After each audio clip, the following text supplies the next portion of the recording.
It's game night in Waco, Texas, and Baylor's freshman line is on the run. Oh, they run with speed. They run with force and quickness because that's how they do things at Baylor. Speed is distance traveled per unit time. Fast football player will cover the field in a very short amount of time. Momentum depends on mass. The larger the mass of the football player, the larger the momentum. If speed meets force, and force acts for a period of time, we have what we call impulse. If the impulse is large enough and the force acts for enough time, the speed of the football player can be brought to zero. If the momentum is great enough, either because the mass is large or because the speed is large, then an impulse won't be enough to stop momentum. Oh, it's a night of speed here on Fox College Football, presented by Geico. And from the Big 12, it's West Virginia and Baylor. Craig Bolerjack, Joey Harrington, Ryan Neese will join us in just a moment. And Dr. Harrington, speed, quickness, we'll see it all here tonight because that's Art Briles' offense here with Baylor. Yeah, I don't know much physics right now, but I know that this team has a lot of speed. Speed all over the place. Outside, two of the best tandem of wide receivers in the country, in my opinion, Tevin Reese, Antoine Goodley. These guys can flat out run. But you know what? If you focus too much on these guys and start playing coverage, there's a guy who's got some speed in the backfield, and his name is Lake Seastrunk. Not only can he run, he can dance a little bit too. Hey, Professor Neese, how on earth can you stop this Baylor offense's momentum?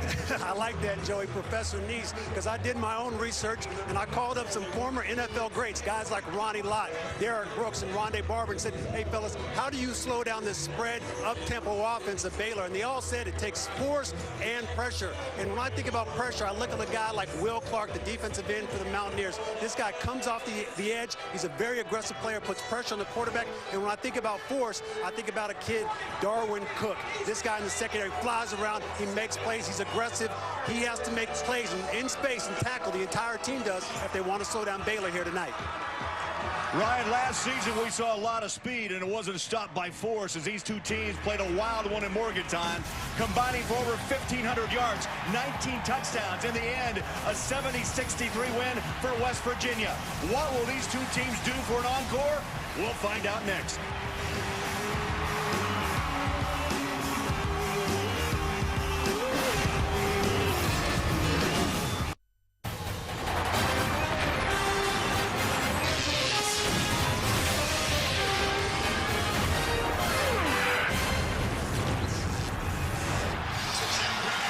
Floyd Casey Stadium in Waco, Texas, unbeaten Baylor takes the field tonight. It is a cloudy, cool October night in Central Texas. Dana Holgerson is the head coach of the visiting West Virginia Mountaineers, third year in Morgantown, 20-11 overall record. His counterpart tonight, Art Briles. He runs the show here in Waco, 3-0. But the Bears, really, Joey, their first true test tonight comes against this West Virginia defense. Yeah, Baylor has put up mind-boggling numbers on offense this year, but the knock has been they really haven't played anybody of significance yet. Buffalo, Wofford, Louisiana Monroe are the only three teams they've faced this year. This is their first chance to play against a Big 12 team, and we're going to see how they show up. West Virginia won the toss. They deferred, so Baylor will receive to start this game. Keep an eye on the wind tonight. Really has blown around, going left to right.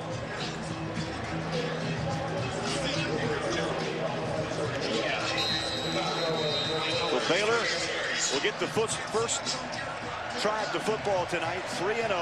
They have ran over their first three opponents, averaging nearly 70 points a game. They've got the gold hats on tonight, and with the wind behind his back, no return for Clay Fuller.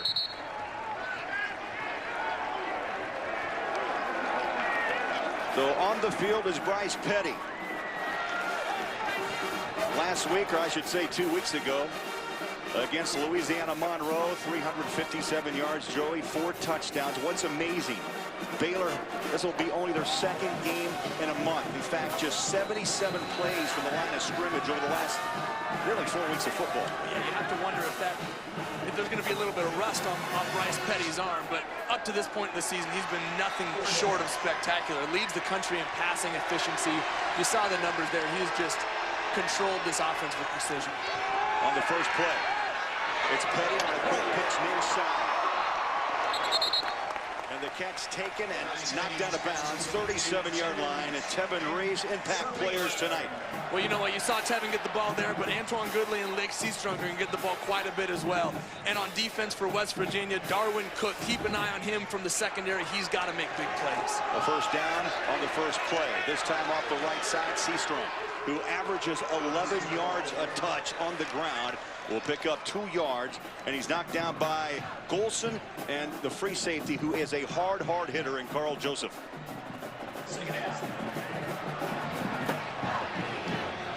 Baylor's offense averages 76 plays a game. Quickly back to work, up top, man coverage, splits the defense.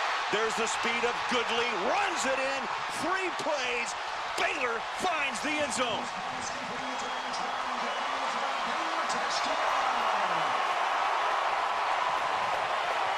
When we had a chance to talk to the defensive coordinator for West Virginia, Coach Patterson, he said, we must stay sound vertical and force them to throw the ball horizontal. Throw it to the sideline. That's not staying sound vertical right now. That is just such a difficult task against this Baylor offense. They have weapons and speed all over the place. That looked pretty vertical and pretty fast to me. Aaron Jones will try the PAT. He's knocked in 135 in a row, make it 136. And just like that, you blink an eye, 40 seconds off the clock here to open the game, and Goodley goes 61 yards and a Baylor lead of 7. Well, you know what? There's a little miscommunication there by the West Virginia defense. Lake Seastrunk motioned out of the backfield, and they bumped with him and didn't replace. The corner went out to cover Lake. Nobody went out to jam Goodley off the line of scrimmage, and he had a free run at that secondary.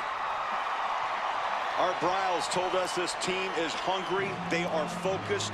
He said, look, these teeth of mine aren't real. They've been knocked down a few times. And I'm going to keep this team focused. And Joey, impressive. 40 seconds of football in the end zone. Pretty routine for Baylor, though. That's the scary part, is this is just what they've been doing all year long. Well, the critics would say, look, and nothing against the likes of Buffalo and Wolford and Louisiana Monroe, but the critics would say, let me see you play someone. And now this is the conference opener tonight in Big 12 play. Well, this is the test. This is the start of the test for Baylor. And like you said, their first real opponent. They're going to start getting some real opponents here.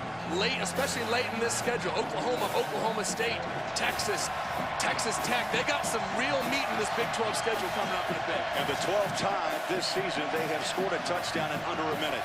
Lightning strikes early in Waco. Aaron Jones tees it up into the wind. Short kick, takes a wild hop and takes a left turn out of bounds at the 11-yard line.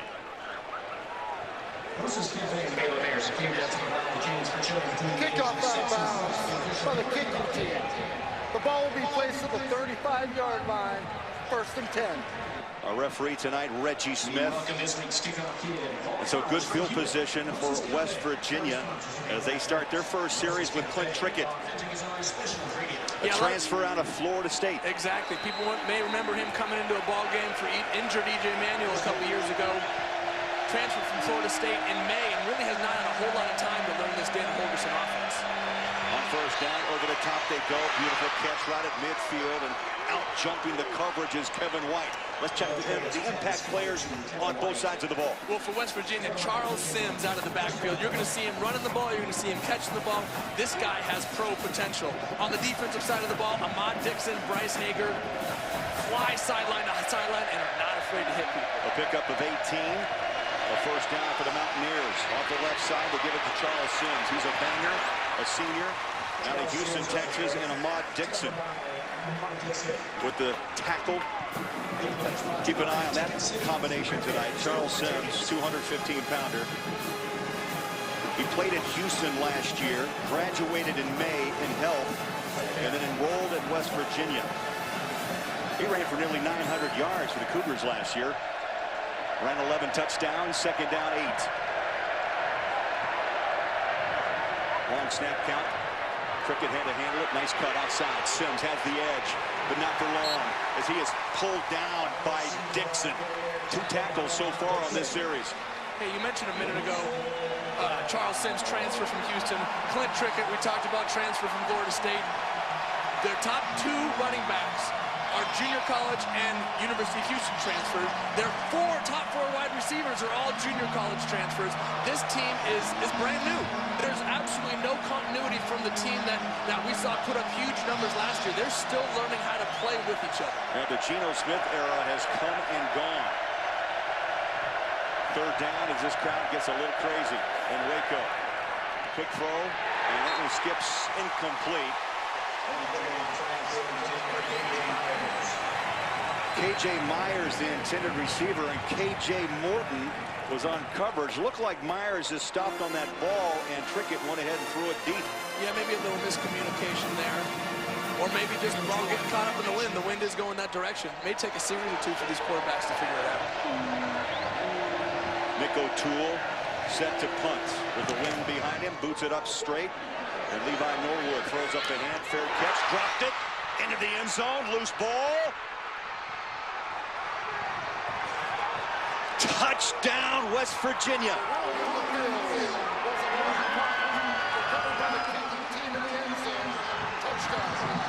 Oh, those are the breaks you have to win on the road. You know what? Levi Norwood is getting an earful when he comes back.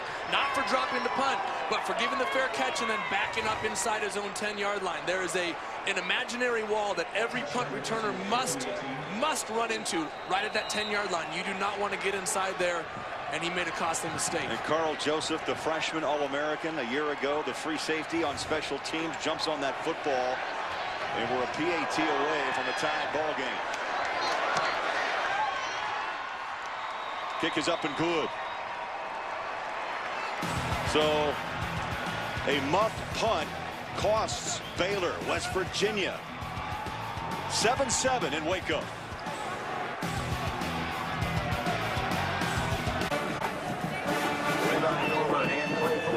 Joey and Craig, Levi Norwood does a great job getting his hand up in that sky, signaling the fair catch. But what you guys don't realize, it's very windy down here. I feel like at the last minute that may have allowed that ball to float around on him, and that's why he muffed that punt.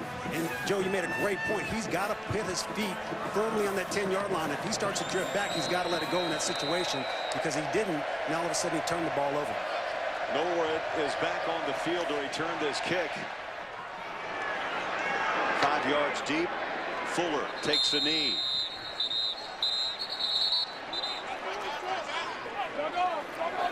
And Bryce Petty and the Bears offense will come back on the field. 7-7 tie. Baylor 3-0.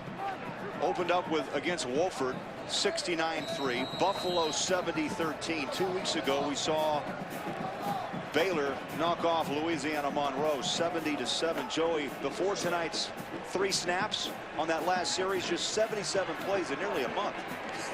Yeah, how about that schedule for you? 2 byes here at the start of the season. I'll tell you what, I'd be itching to get out there and play. Petty, hot slant. How about that catch? Wow. Right around the top of the turf. Wow. Clay Fuller went down low and a first down. And Baylor wants to hurry up. 2 wides top, 2 wides low. They throw far side, Fuller again. Well, he is cartwheeled right at the first down marker. And Carl Joseph, I talked about his hard hitting along with Darwin Cook, and he laid a heavy helmet on Fuller. 3 quick plays. Baylor on the ground, hits the edge. Here comes Seastrom. He's upended, first down, 40-yard line. Darwin Cook, the safeties right now, Joey, making most of the tackles in that West Virginia secondary. We talked about speed in the open, but what about power? What about the ability to keep your feet, break a tackle, get to the outside, spin back in? Incredible run by Lake Seastrunk right there. Another first down, Baylor. There's a read option. Up the middle goes Petty to the 26-yard lines. We talked to Petty in length yesterday, Joey. He came in, he bounced in. Had the confidence of a quarterback like you, my friend. And you know what? He says, I can run the football when needed. And there's a good example. Yeah, just make a good decision. It's not about being overly fast. Just make good decisions. Hand off, Seastrong. You know, Craig, when a defensive end or whoever you leave unblocked when you're running that read option starts to crash down and starts to focus in on that running back, it's going to leave an open hole for the quarterback to take it and go.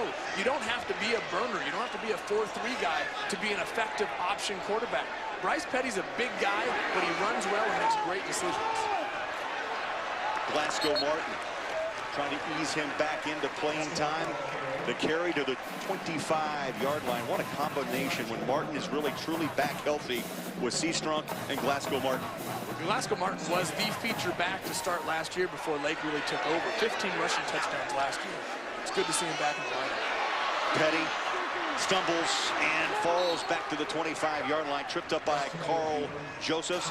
Let's get a check in now and catch our breath. Ryan Neese. I tell you, Joey, we watch these guys on film and we said, you know what, we got to find a way to slow down Bryce Petty. And if you try to slow down this offense, you try to force him to run. He's done a great job. He only had 3 carries before this game. He just had 2. All of a sudden, he becomes a threat in the run game. This offense opens up even more. Glasgow Martin lines up alongside. Now they take a quick glance to the Baylor sideline. 3rd down and 6. In motion, Tevin Reese. Petty throws, slant, on the hands, 15-yard line, goes Goodley.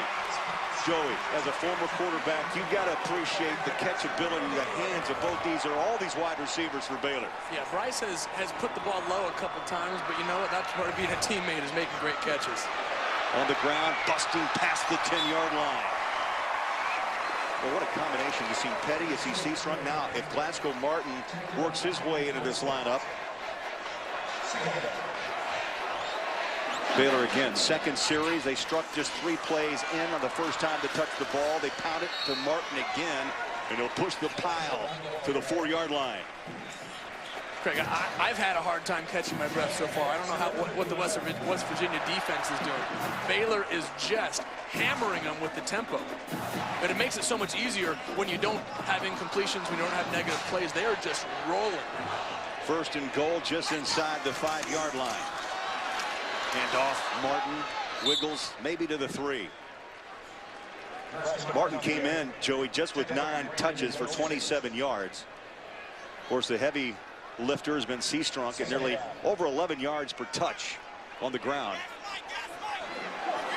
That's a phenomenal number. I mean, it's inevitably going to come down as the season goes on. Keeper, touchdown Baylor. Petty on a keeper.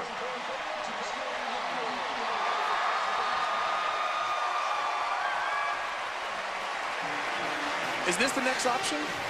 We've talked about Lake Seastrong, Antoine Goodley, Tevin Reese. Does Bryce Petty become the next option in this incredible Baylor offense? If he does, that just makes it even more scary for defensive coordinators to try and contain. You know what I think throws a little fear into defense is the fact that Petty at 6'3", 232 pounds. He told us, look, I got size 15s. I'm maybe not the biggest guy in the house, but I can push the pile. And you know what? He's a pretty imposing guy. Now they want to review this touchdown, whether or not the knee of Petty was down before he crossed the goal line. So the replay official tonight is Mike Engelis, and he'll take a look.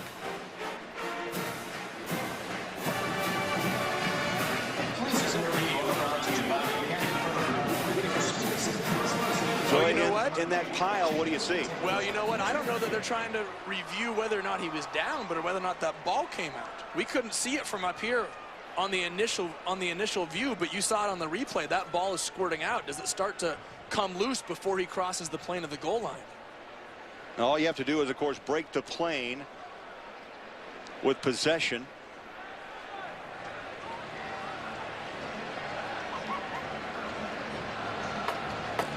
Ryan Neese, were you setting goal side? What did it look like? I was standing right here on the goal line, and Bryce Petty did a great job using his legs and power to get across the goal line. It looked like he crossed the line with the ball before that ball squirted out. After further review, the rule on the field of a touchdown is confirmed.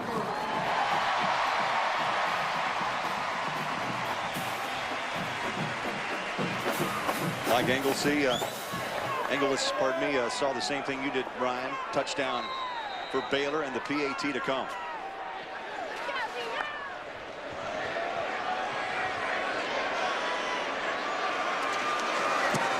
Jones, chip shot. It's automatic.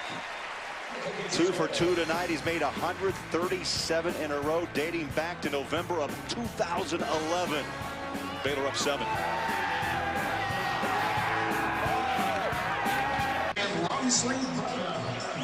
West Virginia with the football now, trailing by 7. Dana Holgorsen. I'm thinking, you know, hey, it's a long ball game, but Joey, tonight against this Baylor team, every possession you must take advantage of. Yeah, it's not going to be a long ball game unless you can put some points on the board. It could be over very quickly. Very infrequently do you say there's a must-score drive in the first quarter, but this could be it. I mean, Baylor is getting this momentum rolling at home. If they get this thing churning before West Virginia has a chance, things could be over pretty quick.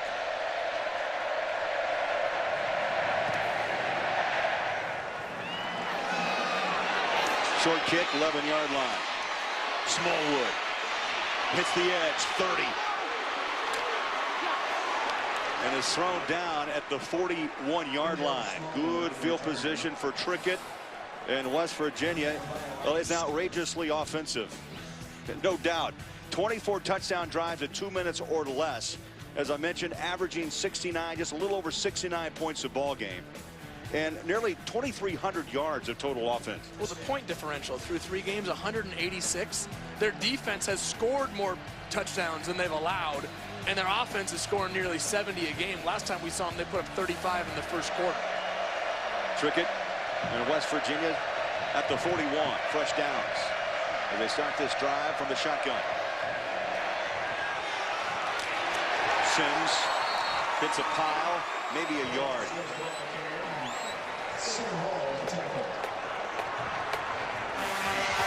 You know, Craig, Charles Sims is a fantastic running back, but he needs holes. Everybody needs holes. Every running back needs a little bit of space, and this West Virginia offensive line has really struggled this year.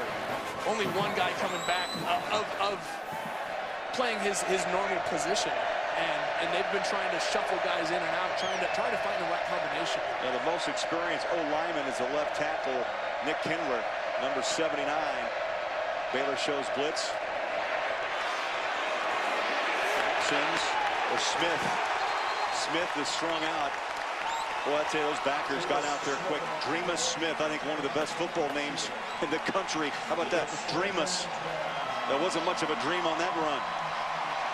Well, Baylor's defense is just swarming, feeding off the crowd, feeding off the momentum. Baylor's defense is not one of your typical big, strong front seven type of defense. They have aggressive safeties, they have aggressive defensive ends, and their linebackers run sideline to sideline. Trickett just went out. Paul Millard, who backed up Geno Smith most of last season, number 14, trots on at quarterback for West Virginia. He's looking at a blitz. He comes off the bench. Cole tries to set up the screen and does on the hands of Sims. Just short of midfield at the 49-yard line. And the headhunter, Ahmad Dixon. Well, call him a touchdown saver right there. Sims had a wide open field to run here. And look, just turn around, big man. Turn around and get a block, and you spring it running back. Instead, Ahmad Dixon makes a touchdown-saving tackle when Baylor had brought full pressure and had nobody back to help. How about this? Gutty call. But as you mentioned, you got to take advantage of opportunities. It's 4th down. Call it a short 2. Millard under center. Handoff. They bring pressure from the edge. Smith is taken down by Lackey, the weak side Will linebacker. What a call by the defensive coordinator, Phil Bennett. Baylor shuts down West Virginia on 4th down. They'll have the football up 7 on Fox Sports 1.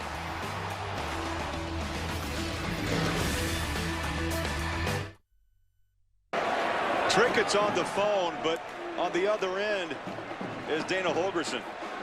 Upset with the play of his transfer quarterback from Florida State. He told us, look, he doesn't know the offense that well. He transferred in May, Joey, but yet he felt like this is the guy because he's poised and seems to handle pressure. Well, yeah, not only did he have to learn this offense quickly, but he had to unlearn what he'd just done at Florida State. Now defensively for West Virginia, big series here. It's up top. Oh, my. What a catch! What a catch! Houdini! Kevin Reese!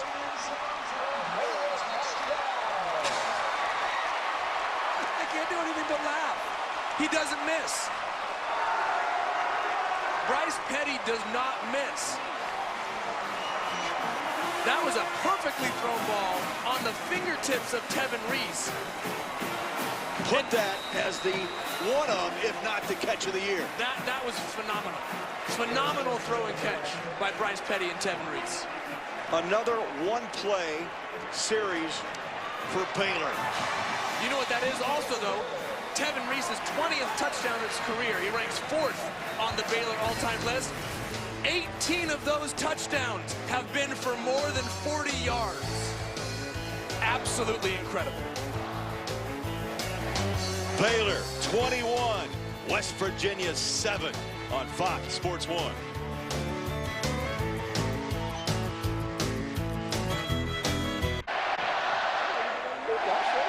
Tevin Reese now 6 straight games with a touchdown catch. 47 yards off the hand of Petty. Even when Petty's missed a little bit tonight, his receivers have made catches to keep drives going. This receiving core does not get enough credit for how good they are. Tevin Reese has been hiding in the shadows behind Terrence Williams and Kendall Wright the last 2 years. All he's done is work his way up to, like we said, 4th on the all-time touchdown list. He likes the ball, the football 40 yards or more.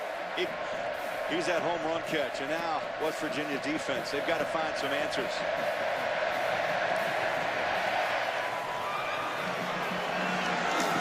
Wind blows this one to the near side, taken by Smallwood, and maybe to the 22-yard line for the forward progress. It'll be 1st and 10 for the Mountaineers. Craig, take a look at this. This safety's coming over. This safety's coming down for run support. And now Tevin Reese is going to run into that void right there. That weak side safety has to get over when the strong safety comes down. He simply can't cover that. Tevin Reese up the seam from that far sideline, from that far hash mark, excuse me. So after Dana Holgerson had a word or two with his quarterback, Clint Trickett back on the field for this series at the 22-yard line. Alongside him is Charles Sims.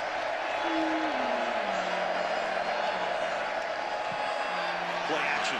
Trickett over the top. 40-yard line on a jump ball is Kevin White. His second grab here in the first quarter of play, and a little tug of war going on for that football. And they'll mark it, Joey, at the 41-yard line. Boy, that play could not have come at a better time. Kevin White going up and just making a play on a high ball, going after a jump ball, being more physical than the defender. You got to love his confidence. He's still talking. He's trying to get his team going because you know what? They need a spark right now. Well, White's a big target. 6'3", 210-pounder. Had a 17-yard touchdown reception last week in that big win against Oklahoma State. Trickett back to the air, pressure, and smartly throws that ball away. That's part of that poise that Dana Holgerson talked about.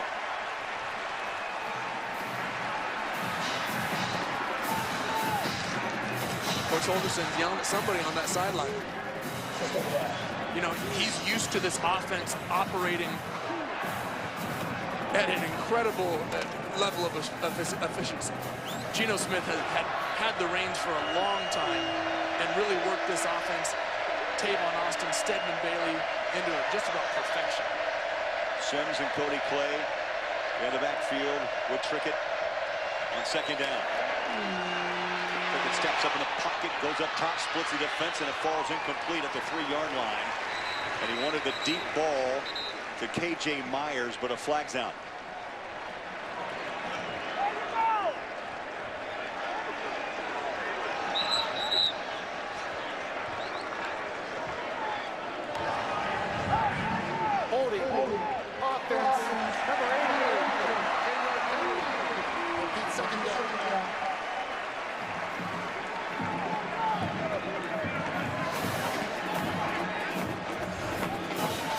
Here he is, tight end, top of your screen. Watch him.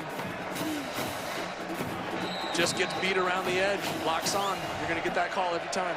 Locked on, looked like maybe a little face mask as well, and the penalty pushes the ball back to the West Virginia 49-yard line. Second down, 20. Cricket play action. Over the middle again, double coverage, and there's no flag. There should be. Looked like a little horse collar on the backside, but the play will stand as Carswell, the intended receiver, and it was Goodson, number 3, the left side corner on coverage. Yeah, you're going to see a little bit of contact here. That's a lot. I'd throw the flag if it were me, to be perfectly honest. But you know what? Clint Trickett has not been afraid to push the ball downfield. You saw that last week against Oklahoma State. Anytime he had single coverage outside, he was taking a shot, and he's doing the same thing in the first half right now. So Trickett now comes out. Millard jumps back on the field for West Virginia on third down at 20. Blitz up the middle. Quick throw near side. Incomplete. And it was Chris McAllister bringing pressure the left end. Something has to be going on with Clint Trickett. Oh, I would say so. Coach Holgerson said to us when we were talking to him this week, you mentioned earlier that he has the potential to be the guy who doesn't quite know the system. He wants someone to run this thing efficiently every single time.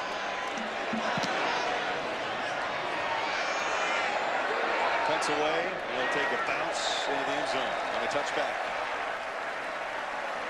Next Saturday, the American League's 2 best teams will look to their brightest stars in the American League Championship Series as they try to move on one close stepper to the World Series. Legends are born in October, and our coverage of baseball's postseason begins next Saturday at 7:30 Eastern. Game 1 of the ALCS, and it's only on Fox.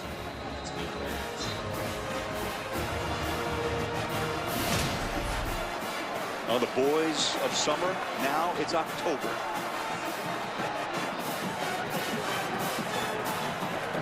Football season. You know, it's convergence of football, NFL, baseball, NBA, hockey. Baylor with the lead on 21-7. On the ground, Seastrunk, watch out. He's got a blocker out front.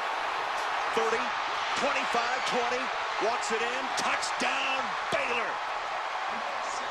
Goodley was out front, leading the way. 80 yards. You want a definition of speed?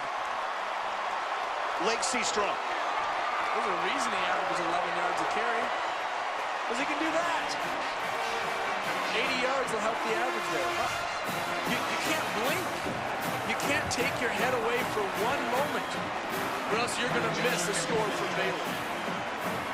Transferred from Oregon, lost some patience with the Ducks, and has found a home with Baylor.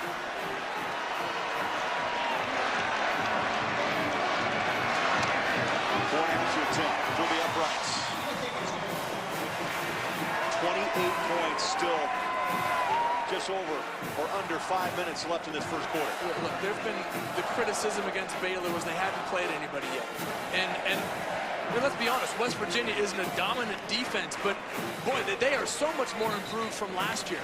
Played a great game last week against Oklahoma State, really limiting them to only the pass game. Completely shut down the run last week against Oklahoma State. Averaged just over 2 yards a carry. But they can't do anything against Baylor right now. Baylor's offense is just that explosive.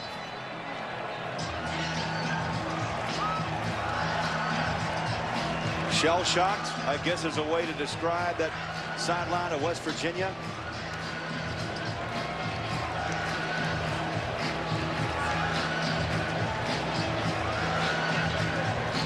That was the 4th longest run in Baylor history. 80 yards. Seastrunk, you saw that move in the middle that broke it to the outside. Had a block out front by Goodley, and Seastrunk gone. We've seen all 3 of the big playmakers in the end zone. Well, all 4 with Bryce Petty today. Goodley, Reese, Seastrunk, and Petty all getting into the end zone so far. That ball comes out. Smallwood picks it up. Strips a tackler, breaks another to the 20.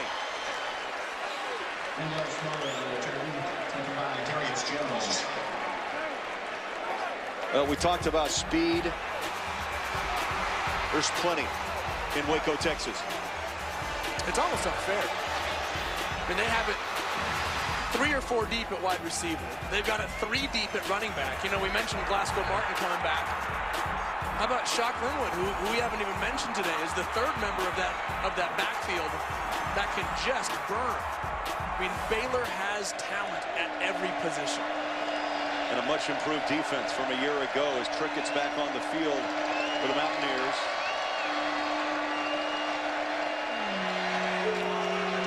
And off to the heart and soul of Baylor, Dreama Smith. They're wearing that helmet tonight, polished gold or brass. And there's Seastrom, who's taking a ride. Just went 80. Let's get another quarter mile in before I hit the field again. Yeah, exactly. You know, Seastrom, like you mentioned a minute ago, is transferred from Oregon. I had a chance to talk to Coach Gary Campbell, the running backs coach at Oregon this week, and he said he's a fantastic kid. Just, you know, had some issues, maybe wanted to come home, maybe wanted to play right away, but you know, whatever that combination is, coming back to Baylor was the right move for him, and he's just a fantastic talent. Trickett wants to throw, he does. Up top, that ball is through the hands of Kevin White and nearly a pick by Dimitri Goodson.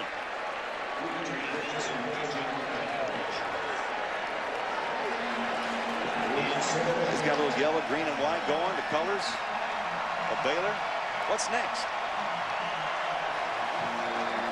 It's a fashion statement in college football. The helmet's next to the mouthpiece. Yeah, you know what's next for Seastrom, though, is after this is a long career in the NFL. 3rd down and long. Trickett again throws. And that ball is about 10 yards overthrown, but maybe a reason why there's a flag tossed at the 41-yard line. Carswell, the intended receiver.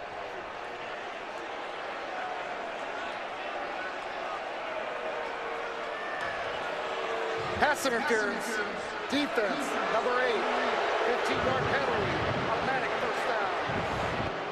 You know, Craig, Clint Trickett has to learn that you're not going to get it all back. You're not going to get it all back in one play. And we've seen it on 2 plays back-to-back now, him going deep, going deep, going deep.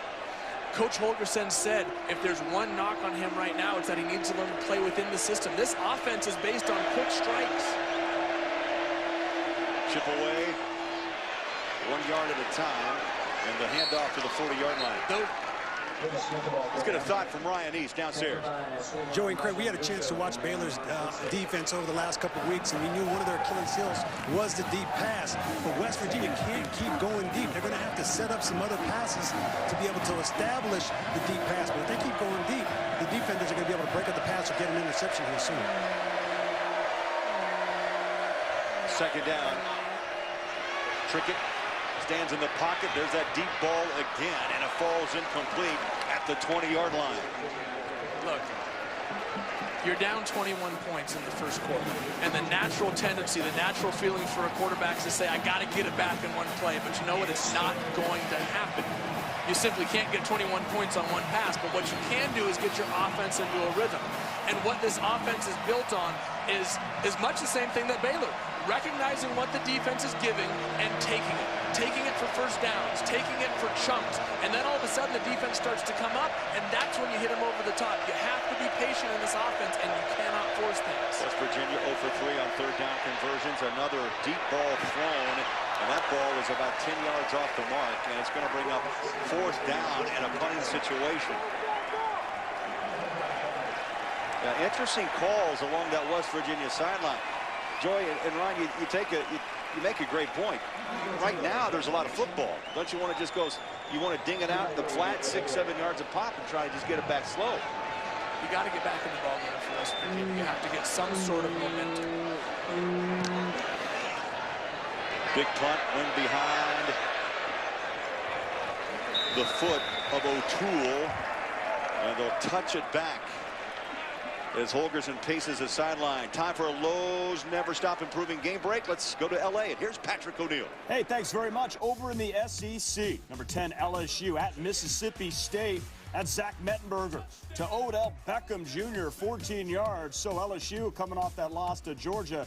They have the lead 28-23 over Mississippi State at the half. Craig and Joey, back to you. All right, thank you, Patrick. A lot of football on this first weekend of October.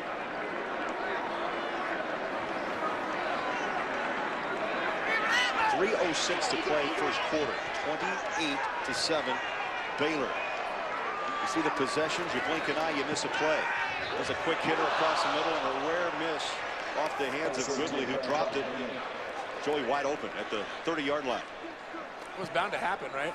After all these great catches down by your knees, and then great catch on the post for the touchdown, it's bound to happen. Law of averages. Another quick snap to the air again and through the hands of Robbie Rhodes. True freshman out of Fort Worth.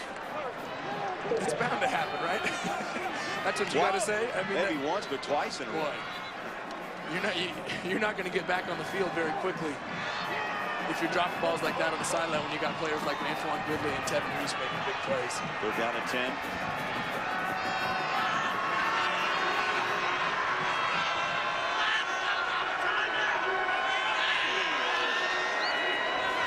Petty changes it up. Play clock to 3. Got the snap away. Stands in the pocket and throws. Up top on the hands. Goodley with an over-the-shoulder grab on 3rd and 10. Move the chains to the 45-yard line. You know what, Craig? Watch this ball drop right over the top, right over the defender's shoulder into the arms of Goodley. The difference between the deep balls that Trickett's throwing and the deep balls that Petty is throwing is that the balls that Trickett are throwing are more up in the air. He's letting his receivers run under him, whereas Petty is just throwing strikes right onto his receivers. Seastrunk tackled back at the 35. We've got a flag at the 45-yard line. Personal foul, hands to the face. Offense, number 68. 15-yard penalty, repeat first down. That's the left guard, Cyril Richardson. 6'4", 340-pound senior out of Fort Worth. 99 yards. He got 80 on the touchdown run. Goodley's got 3 catches for 101. Petty has missed only 2 passes, 2 touchdowns. He's ran 1. You think Seastrunk's going to continue his 100-yard game streak of 7? Think he'll get 1 more yard? 7 games in a row going back to last season that Lake Seastrunk has rushed for 100 yards. And the only game that he didn't when he played significant time, he went for 91. Now this season too, Joe, he's averaging 12 carries, 139 yards. And that total is going to continue to grow with runs like we've seen tonight here in the opening quarter. Take it for 80 helps.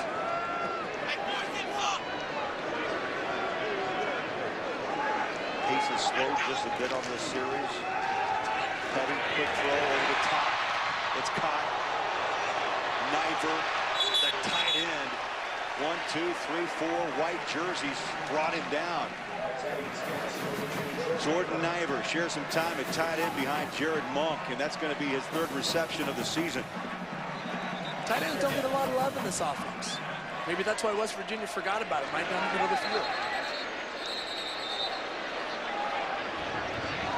Now we've got a timeout called by Baylor.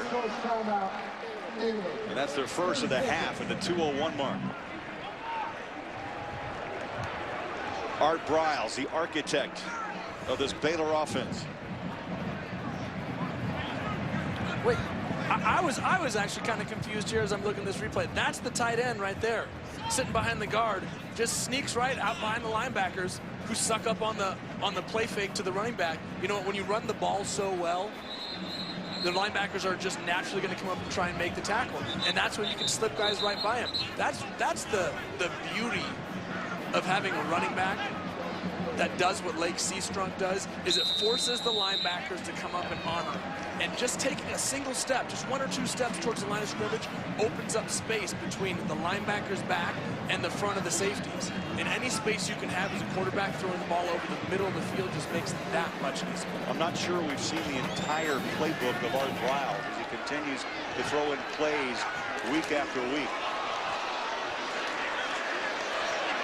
Near a first down off a muff snap to the 41-yard line. Mark him just short. It's going to be 4th down for Baylor. Well, this season, first quarter scoring is outrageous. 119 points scored, 13 allowed. They're going for it on 4th and short, and plenty more. As Martin, speed and power to the 31. Now you're going to see this Baylor tempo start to pick up again. You had a few drops, which slowed things down, got a bit more methodical. Now they're going to start to get up and go again. Baylor needed 1, picked up 10 on that Glasgow Martin run. Seastrong back on the field alongside Petty. He'll get the ball. Breaks a tackle, skips outside, and is pulled down. Nice tackle, K.J. Dillon. Glasgow Martin, nice to see him back, picking up a big 4th down conversion. Art Briles got to be happy about that. Gives him another weapon. As if he needed one. 2nd down, shotgun Petty. Makes the read and hands it to Seastrong. He'll be marked at the 20, and they're going to have another first down. Move the chains.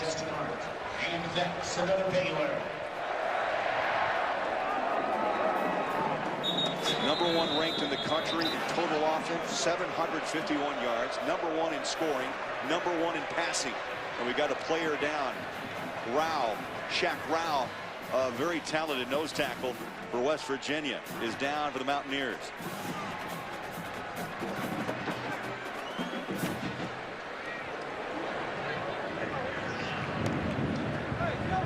Well, Bryce Petty's had quite a start to this game. Really interesting talk yesterday with this young quarterback. What a great guy to talk to. I mean, just had an energy about him the moment he walked into the room, and he told us he went with one of his teammates down to Athens last week for the Georgia LSU game and sat in the stands with his Baylor hat, took little grief, you know. The SEC fans were asking if their offense could hang with an SEC defense. Well, I think they could hang with anybody right now, but he talked about the atmosphere, how playing in big games helps develop a quarterback, and he really just took it all in. One of the great things about Bryce is that he has the physical tools. He's 6'3", he's 235 pounds. The guy's got a cannon for an arm, but he takes things in. He learns from people. Well, he learned from Robert Griffin III. Absolutely. He learned from Nick Florence, and he told us too. Look, I didn't like it. I didn't like it a bit because I'm a competitor. Right. But he learned. Exactly. And you know what he said he learned? From Robert Griffin, he said he was always calm. He was always thinking about the next play. He learned how to be a leader. From Nick Florence, he learned how to prepare. Nick was just so smart. But he said, you know what I loved? I don't want to be them. I want to be Bryce. Well, he's making a name for himself here in the 2013 season. This is the 10th play of this drive.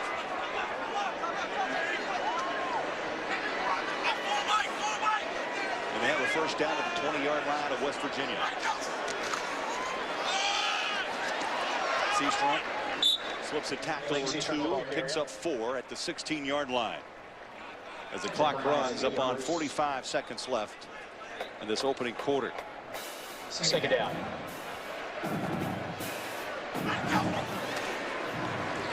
Seastrong again, hit the edge. 10, 5, reaches in.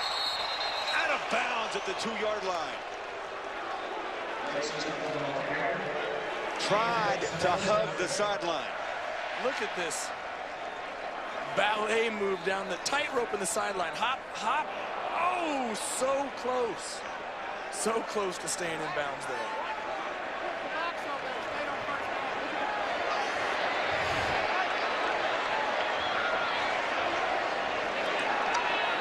Eighth consecutive game now, 100 yards for Lake Seastrong on just 8 carries, 16 yards a touch. And looks like this first quarter clock, they're going to let it run out. And what a first quarter of football it's been for Baylor. 28 points, a couple of touchdown throws. from Petty. He ran one in. Seastrunk turned on the Jets and ran 80 yards for a touchdown. Baylor 28, West Virginia 7.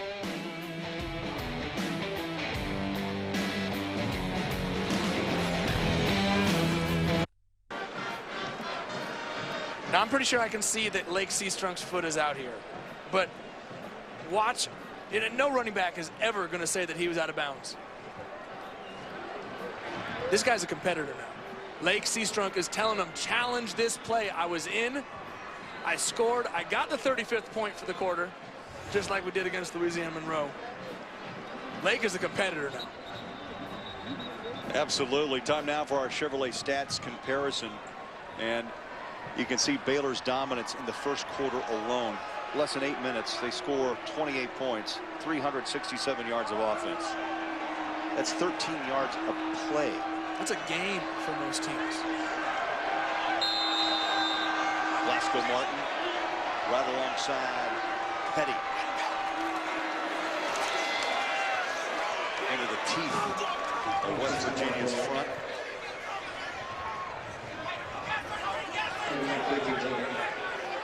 KJ Dillon with the tackle. Second down goal. Again, straight ahead and walking in. Martin, touchdown. Second touchdown of the season for the senior from Round Rock, Texas. And I'll tell you who was excited. Number 77, Kelvin Palmer, helped open up that hole and took off on a beeline back to the sideline.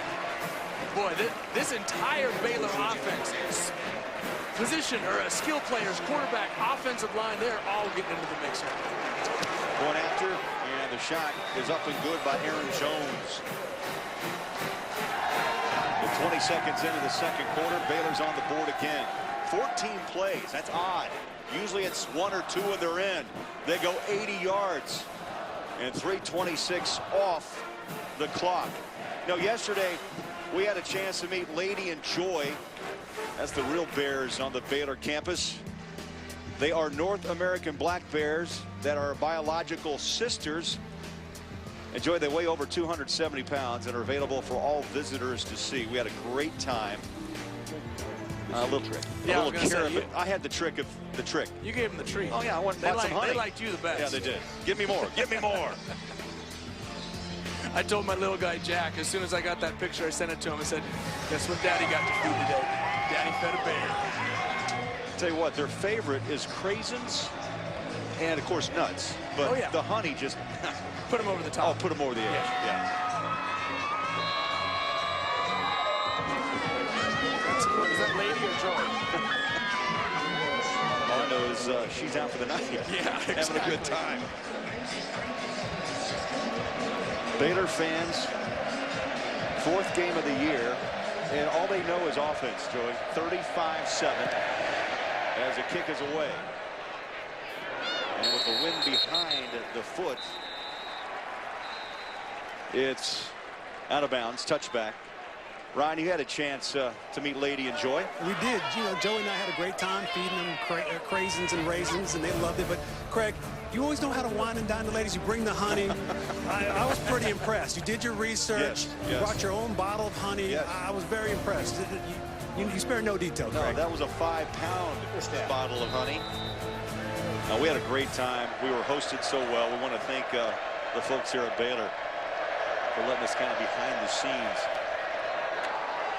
West Virginia trying to get something going on the offensive end. They go off the right side with Sims. Sims has that ability. He's got that speed. He's got power. 215-pound back. He's got to have some space. And any back, no matter how good they are, they have to have the space to run. And West Virginia's offensive line just isn't providing that. 3 wide receivers, near side, 2nd down 7.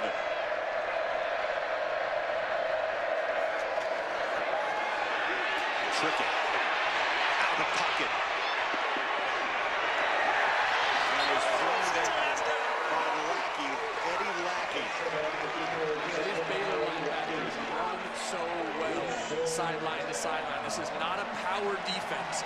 This is not a Stanford front seven or an Alabama power defense. This is a quick, explosive defense that's going to create turnovers and run you down from sideline to sideline, just like Lackey did there. Well, Lackey's got speed. Hager has 4.5 speed. The middle backer, 44. And Lackey did a nice job tracking down Sims. 3rd down 10. Their show blitz. Here they come up the middle. Cricket throws and the ball complete. Nice catch, Kevin White, but only a gain of 5. Sam Hall, the nickelback, with the tackle. Watch Lackey just on a beeline. No one's getting outside of it. Look, these guys can move.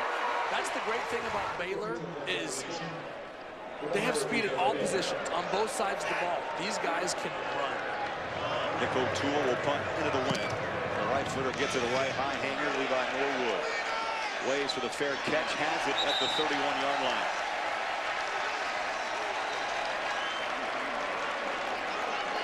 O'Toole boots a 39-yard punt.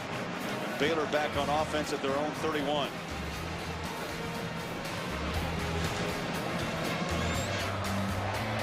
Well, there they are, Lady and Joy. The Baylor Bears.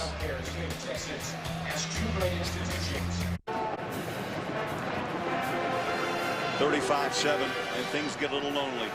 Only your best friends roll by to say hello. We know it. We saw him just a second ago, kind of rolling that right shoulder, which he hurt last week.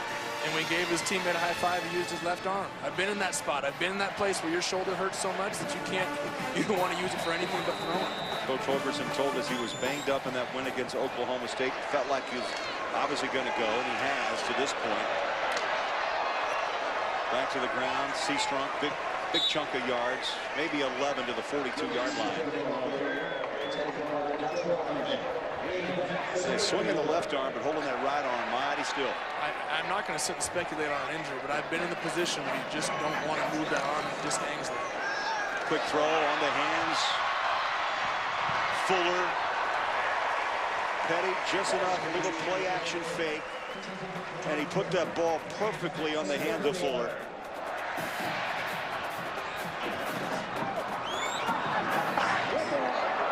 The pickup of 26 yards. Petty goes back to work, this time overthrows out of bounds. And that stops the clock with 12-12 left in this first half.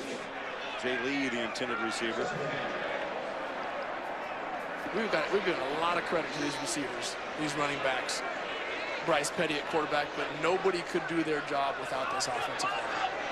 We mentioned him earlier, unfortunately, on a penalty, Cyril Richardson, All-American last year, the Big 12 lineman of the year. He's just leading these guys in their push up front. Norwood with the catch. Is inside the 30 to the 28-yard line. Baylor's knocking on the door one more time. Isaiah Bruce with the tackle. Seastrunk back on the field. Petty, the ball carrier, spins out of a tackle to the 22. It is just enough of a change-up to be effective. That's we said it earlier. He doesn't have to be a speed guy. He doesn't have to be a burner. He just has to make the right decision and pull the ball out when the opportunity is there. And that time, the defensive end keys on Lake Seastrunk, leaves his gap, and Bryce Petty just took it right up the middle.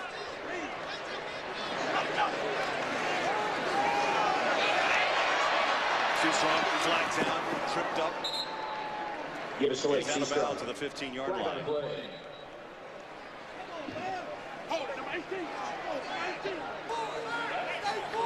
Holding. Offense, number 18. 10-yard penalty. Repeat first down. Niver, the tight end, holding the call. Baylor's offense, 419 total yards in this first half. That's the most of the FBS in the last 10 seasons. They picked up 369 in the first quarter alone. We're calling it the first half, and there's still 11 and a half minutes left in the second quarter. I mean, this is ridiculous. Two wide outs near side. Glasgow Martin alongside Petty. Now Petty takes a glance to the Baylor sideline. Play clock to 9. Play action, goes through his progression, throws near side. That ball skips a little short. Goodly, incomplete. That's the first time I've seen Bryce Petty get a little bit anxious, a little bit ahead of his feet. You know, he started down the middle, then started working out to the sideline. He just needed to get his feet out there. That's why he missed that throw. Goes right back to work. He pumps, brings it back down, and now throws, and it bounces incomplete.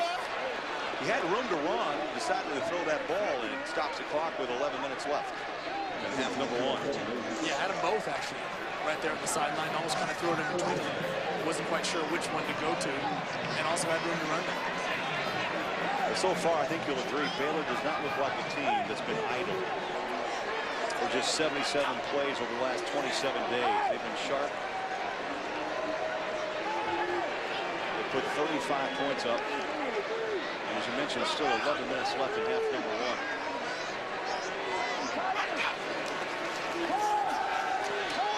Petty, play action, throws the ball. It is picked off. The first interception of the season thrown by Petty. Worley's got it, and he is knocked down midfield. Corey Coleman laid a little wood on Worley, the freshman. So West Virginia forces a TO, the first pick thrown by Petty.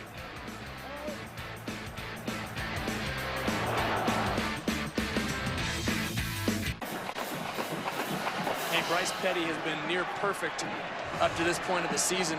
Right here gets a little bit greedy. Watch the safety here. He's going to get a lot of width, which means he should be coming inside, except he gets jammed up. He goes late outside to the sideline, gives that safety a chance to get out there. Maybe just got a little greedy, a little too confident. First pick in 84 pass attempts by Petty.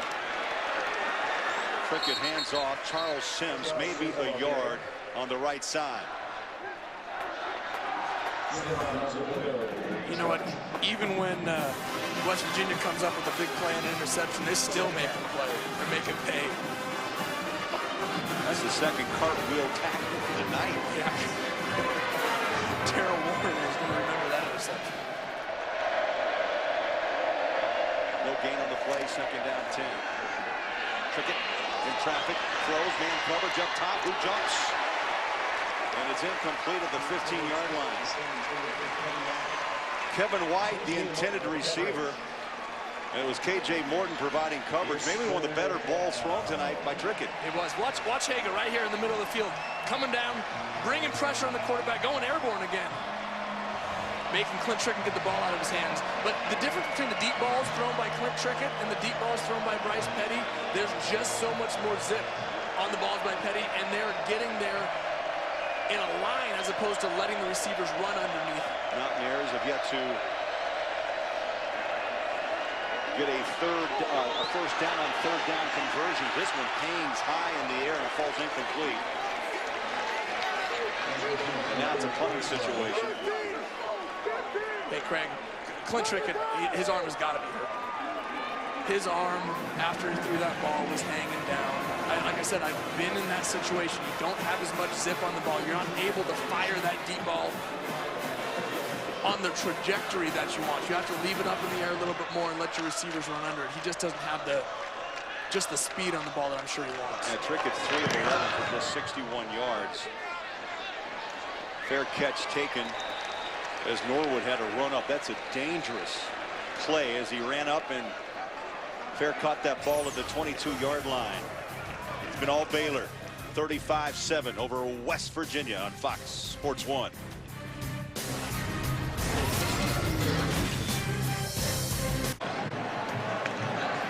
Well, a moment ago, we see Trickett, Clint Trickett. He's going to answer the phone, and the tell-all is he answers it with the left hand. Yeah, he's in a lot of pain. I mean, he really is. This is a tough kid out there. Give him credit. He may not be producing a lot on offense, but give him a lot of credit for being out there and toughness. Paul Millard saw him 14, just trying to stay loose as Baylor's back on offense, and C-Strong to the 29-yard line.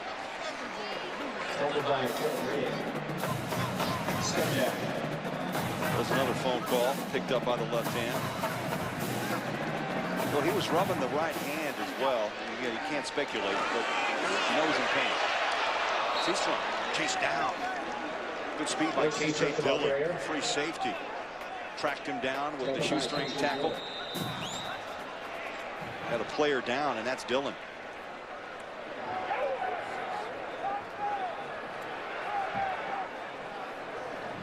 Dillon, a sophomore.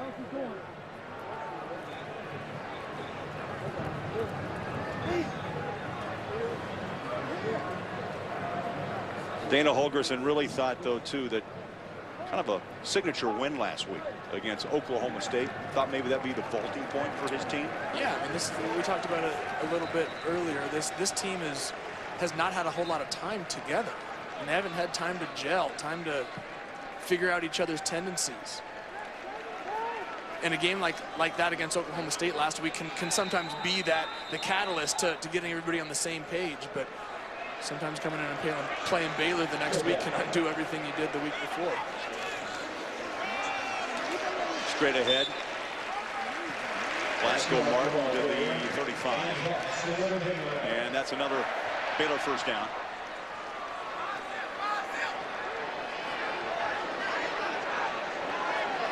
16th first down in this first half. Quick throw on the hands. Corey Coleman breaks a tackle, hits the edge. 40, 30, and out of bounds at the 29-yard line. How about Tevin Reese out there? I'll tell you, this Baylor wide receiving core, they go out and block for one another. Well, you have to. You have to. In these offenses, when you throw lots of bubbles, when you throw lots of quick screens, your wide receivers have to be able to block. Glasgow Martin, 10 to the 9. Boy, shedding tacklers one by one to the 10-yard line. Clock runs up on 8.5 minutes left first half. And there goes that tempo again.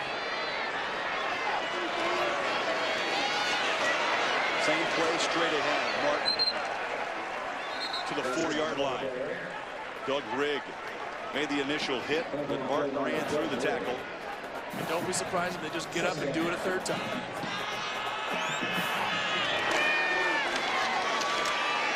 Lowers his pads. Martin just inside the 1-yard line. Looks like maybe a knee went down a little earlier at the 1.5. Ball control tonight. Baylor, 11 minutes and change. They've nearly 500 yards of offense. 77 for West Virginia. You want to sit there and think that maybe is a mistake, but no. Misdirection. Martin on a counter off the left side. Touchdown.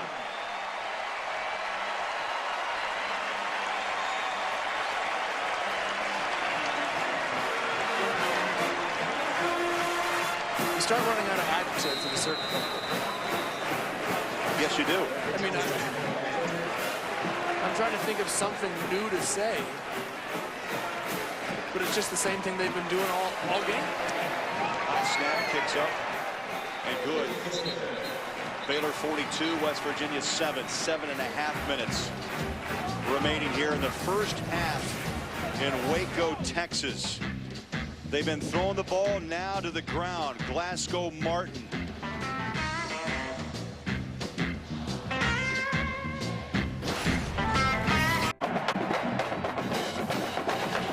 Waco, Texas. The runaway first half for the Baylor Bears. That last scoring drive, 8 plays, 77 yards. Less than 2.5 minutes off the clock, and it was capped by that 2-yard run by Glasgow Martin. Is it bad that it felt like a long drive? I mean, in comparison to the other ones, that felt like a long, sustained drive.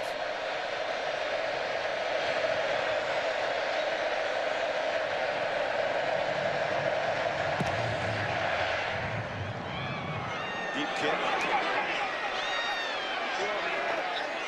And a knee by Smallwood. Now we just saw, now these guys can play the cymbals. You play the piano. Can you keep up with this Baylor band? That was many, many years ago, Craig. Many years ago, and a little blown-up story by a few of the media outlets. tossed a football into the woods, didn't you? The guy kept moving it. Never got it in there. So, I'll tell you, this guy's gutty. Trickett, you know, is beaten up, but he's back with a first down at the 25. In that pocket, Trickett throws incomplete. Sam Hall was right on the back of Carswell, number 12. It was actually a nice ball. It was. It was a well-thrown ball by Trickett there. Just really good coverage.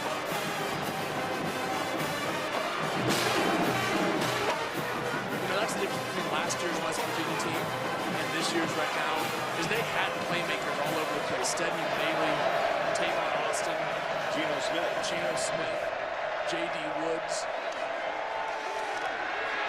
Trickett smothered and dropped. Maybe a face mask because he's slow to get up off the turf. Back at the 10-yard line.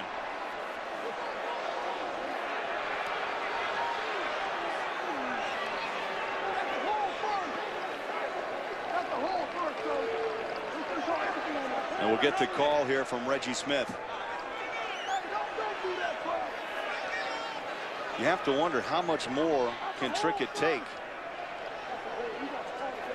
You saw Millard earlier trying to stay loose on that West Virginia sideline. Here's the call. Personal foul, hands to the face of a quarterback. Defense, 15-yard penalty, automatic first down. That's defensive coordinator Phil Bennett riding the side of Art Briles. You think he likes that call? Oh boy. A little reach out and a little punch to the face, and down went Trickett.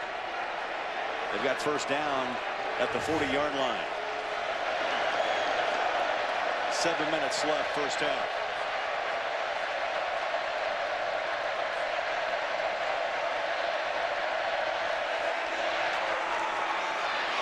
On the edge, Sims hits it. Oh, he slips and falls at the 45. Charles Sims, the ball carrier. Hey, Craig. Tackle by Terrell Burt. Watch Clint Trickett's face at the end of this. You can see it in his helmet. The young man is in a lot of pain, just grimacing right there. You can just see him. God, he's hurt. You know he's hurting, and he's out there playing. This is a tough kid right now.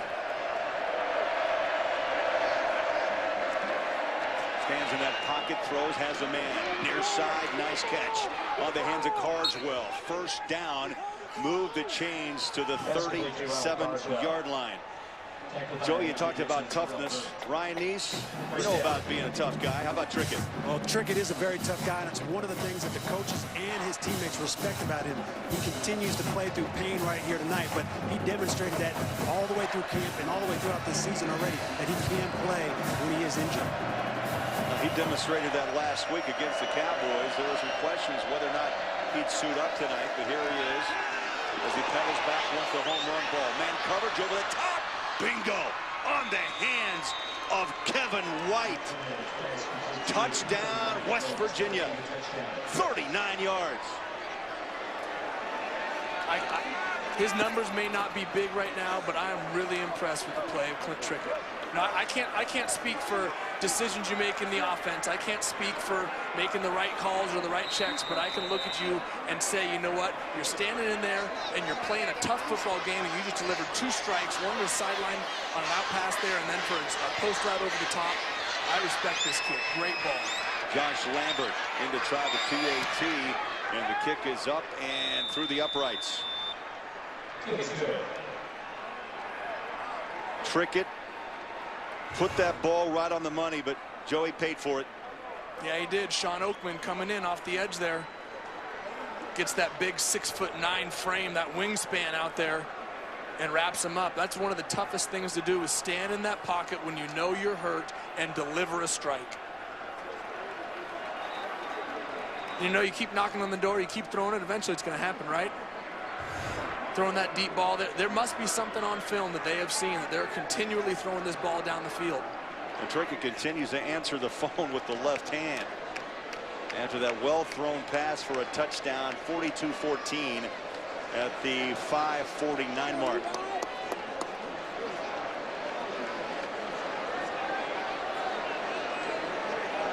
Cricket graduated in social science from Florida State and then made the move to West Virginia with eligibility left in May.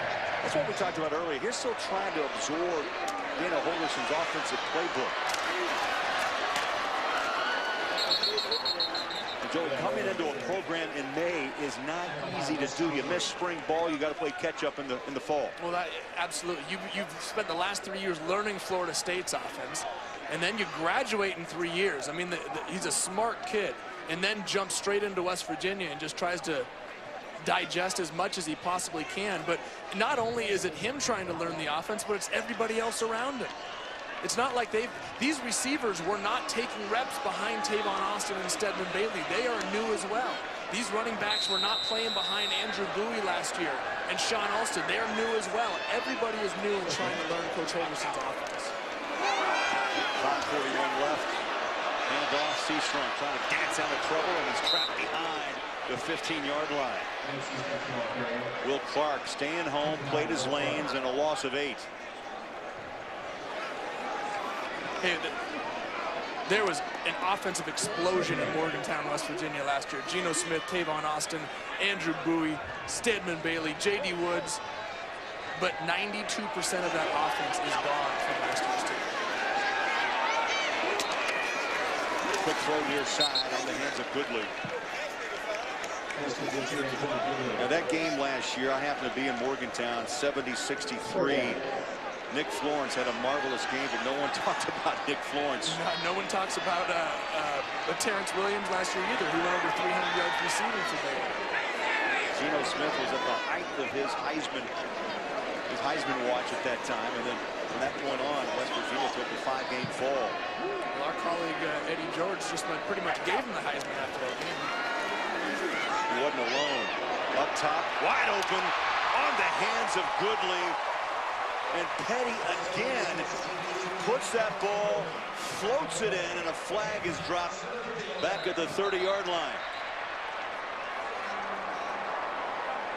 That's a soft ball thrown by Petty. Just a nice touch over the top. I wouldn't be surprised if this is a taunting foul coming back, though. 43 yards, make it 40.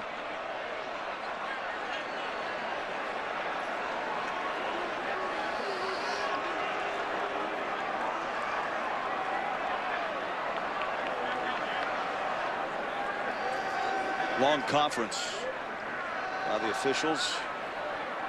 The referee, Reggie Smith. Here's the call. Personal foul. Targeting with the crown of the helmet. Defense number 25. That's a 15-yard penalty. Automatic first down. And by rule, 25 has disqualified himself from the game. That's the rule now in college football. Targeting is under further review. Darwin Cook, Carl Joseph, both those safeties had that linebacker mentality, and they're fearless. Boy, that one surprised me, to be honest. The flag came out late, which led me to believe that it was going to be an after-the-play type of call.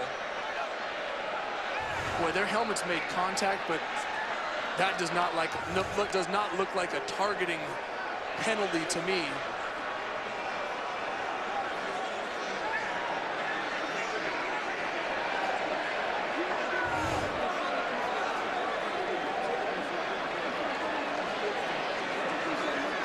So suspended for the remainder of this ball game. Had he been suspended in the second half, he'd have to sit out the first half of the next game. They're reviewing, they're automatically review this call now. So it's in the booth right now to determine whether or not he is going to be ejected. Here's the call. After further review, number 25 is not disqualified from the game. And I think it's a good call. However, by rule, the 15-yard penalty is still in force. First down. Okay, so here's what I don't understand, and doesn't make any sense to me. You've just said that the player who was initially kicked out for targeting is now not kicked out because it was not targeting. However, there is still a 15-yard penalty enforced. This is the part of the rule that I don't understand and I don't agree with. I understand trying to create a situation where you're looking after player safety. But the way that the rule is currently set up right now, I frankly don't know. Seastrunk, left side, hits the edge. Touchdown, Baylor.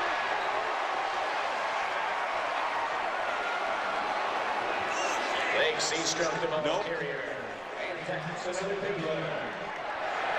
Yes.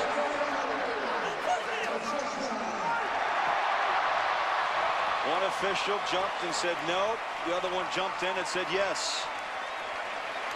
You know what jumps out to me right now is Coach Patterson, D coordinator for West Virginia, said two things. We must stop them from going vertical, and I quote, we will stop number 25.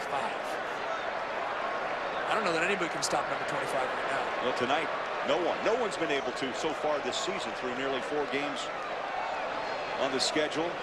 Next week, Baylor travels to Manhattan to take on Kansas State. Seastrunk tonight, 14 carries, 161 yards, 2 touchdowns.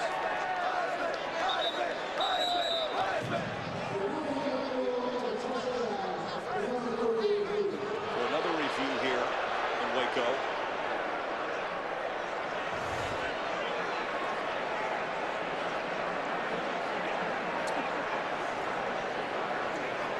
Hit the pylon with the football.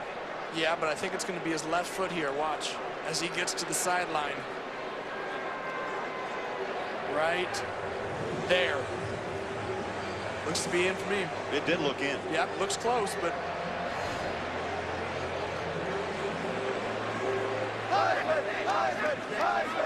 Heisman pose by Baylor fans for Lake Seastrunk. not just the pose, but the chant.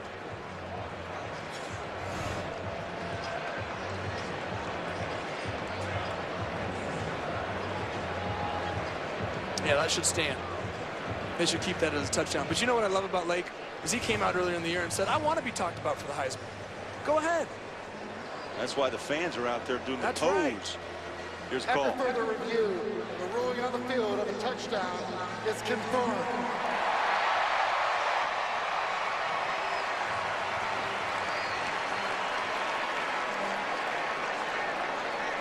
A lot of people shy away from that pressure, shy away from that talk. Hey, you know, I don't want to be in the spotlight.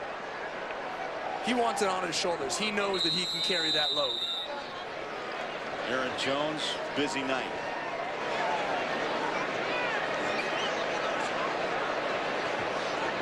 BAT will make it 49-14, and the kick is up and good.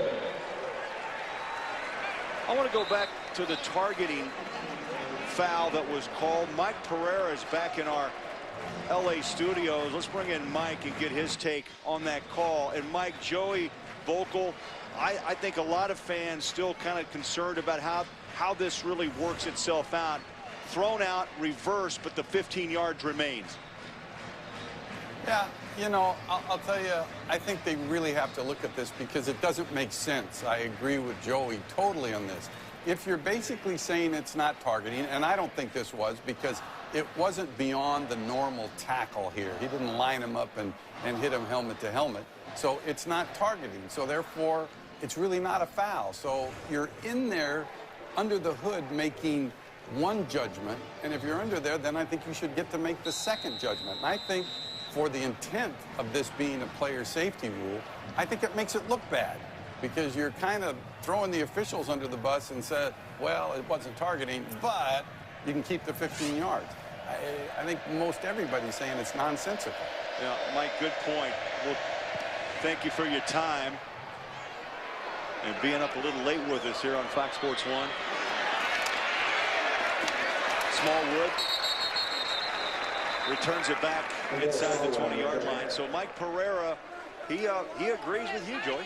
Well, yeah, the intent was not there. Yes, their helmets made contact. That's going to happen throughout the course of a football game. But I completely agree with Mike that if you're going to reverse the ejection by saying it's not targeting, then therefore it's not a targeting penalty. So why do you keep the 15 yards? Remove the 15 yards. Absolutely. They need to fix the player safety intent is great. The way the rule is enforced needs to be changed. Mountaineers Bears found the end zone on their last possession. They go to work here late in the second quarter. Deep ball up top. Haynes. And a flag is thrown out. Carswell was sandwiched in double coverage. And the ball falls incomplete. The ball falls incomplete, but the flag's out at midfield. And look at Art Briles.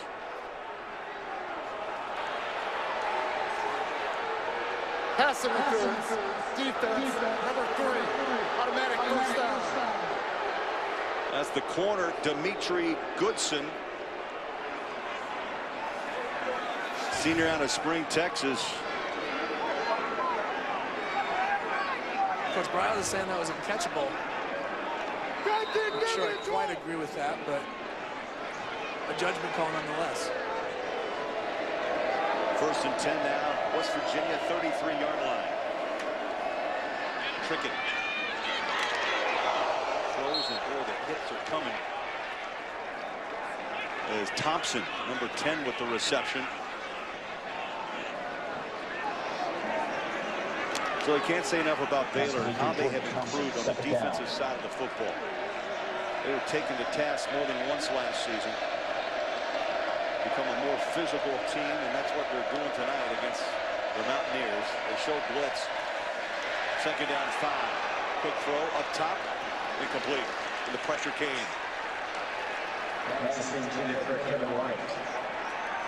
Lackey brought the pressure. Here he is coming right up the gut.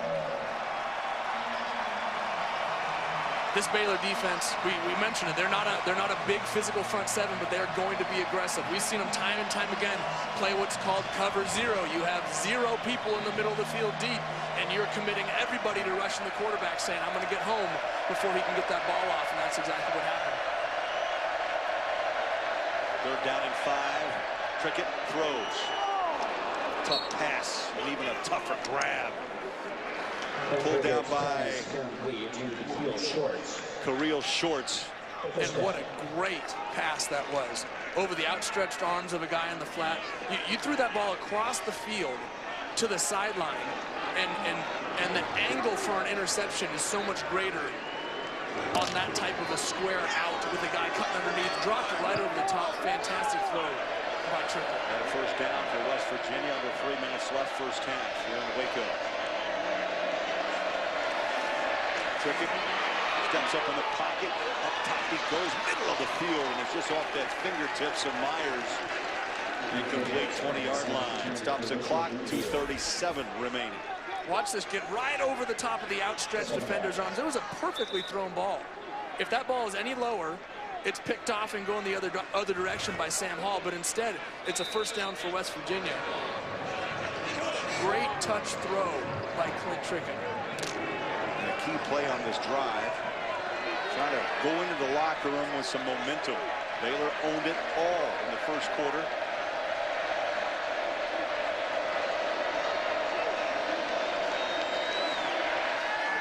Back to the air. Trickett. And throws that ball away out of bounds. It was the redshirt freshman Vernon Davis he wanted near sideline. He was tied up 30-yard line. And now 3rd down. They're missing Ivan McCartney, their senior wide receiver. He's out. He was concussed last week against Oklahoma State, so the reason why we saw Davis on that play.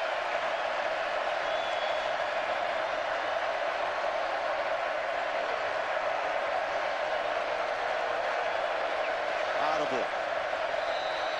And now timeout. West Virginia. They work that clock down, the play clock to 1. First timeout for West Virginia this half. How about back to Los Angeles? A game break. Here's Rob Stone. Coming up on the Pizza Hut halftime show, a thriller from Tennessee, Georgia. And the Vols go to overtime. Oklahoma looks to remain unbeaten and an early candidate for Play of the Year. We'll see you at the break.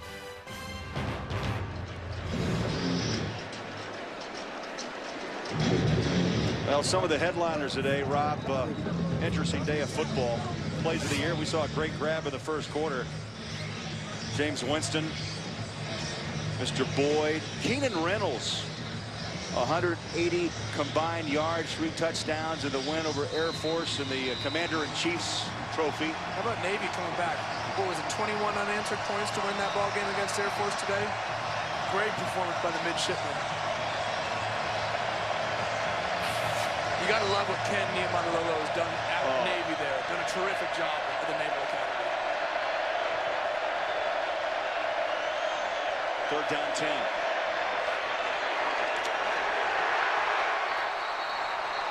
Whistle, stop play, push back and a loss to the 40-yard line. Sam Hall, number 25, right there to make the play. Baylor wants a timeout and gets it. Their second of the first half.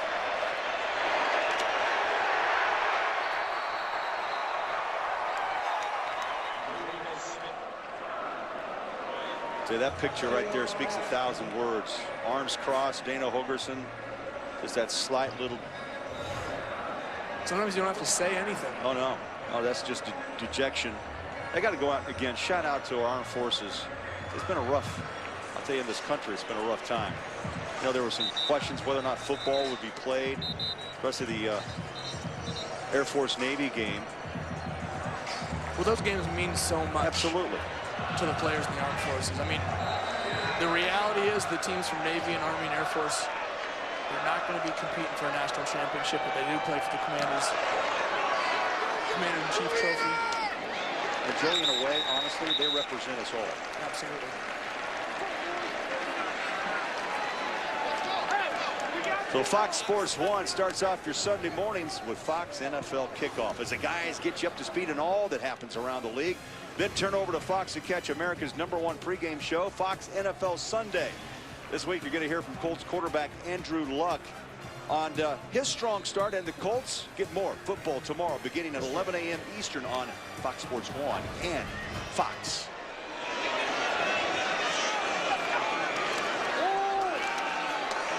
Baylor back to work. Seastrunk once more off that left side, and he rolls the pile to the 37-yard line. Hey, Oliver Luck, athletic director at West Virginia, his son, we'll talk to on Fox tomorrow, Fox Sports 1. Oliver Luck just named to the new selection committee for the college football playoffs coming up next year. What a career his son had at Stanford. Now trying to fill the shoes of one Peyton Manning as a flag is out. And a game tackle at the 45-yard line. That's complete to Antoine Goodley. Goodley with another catch. He's been very busy in this first half. A favorite target of Bryce Petty.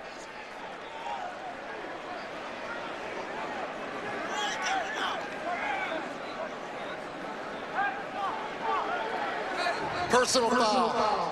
Face mask. Defense. 15 yards from the end of the run. First down.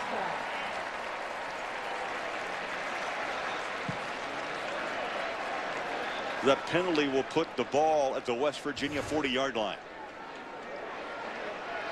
Well, pretty easy call for the officials on that one. Spins his head around.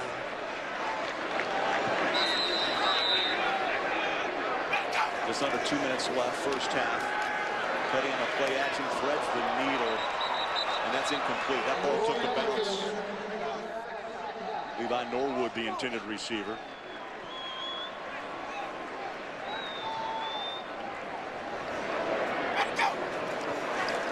Baylor back to work. Near side on the hands of Goodwin. Steps out of bounds, stops the clock, 30-yard line. Well, you know what that pass does is it takes Tevin Reese out of the possibility of scoring a touchdown now, because he only scores touchdowns from outside of the 40. So now that they're on the 30, he can't score. Isn't that kind of how his career has worked? Goodley's the big hitter. He goes 3 touchdowns this season alone with 60-yard touchdowns.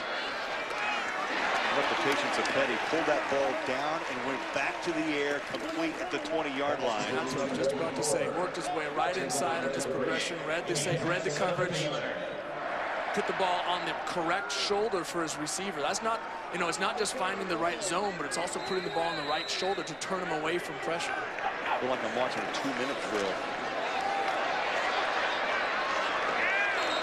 Shot Glenwood, another one of the weapons that has not been used tonight, but gets the carry. to the 13-yard line. Pick up a 7, 2nd down 3 as we roll up on a minute left in the half. Straight up the middle, Linwood. Back-to-back touches, scores a touchdown from 13 yards.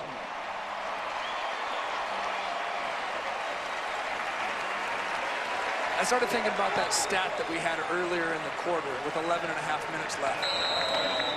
419 total yards.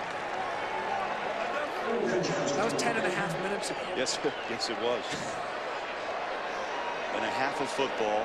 Baylor is about to punch in their 56th point. And the kick is good.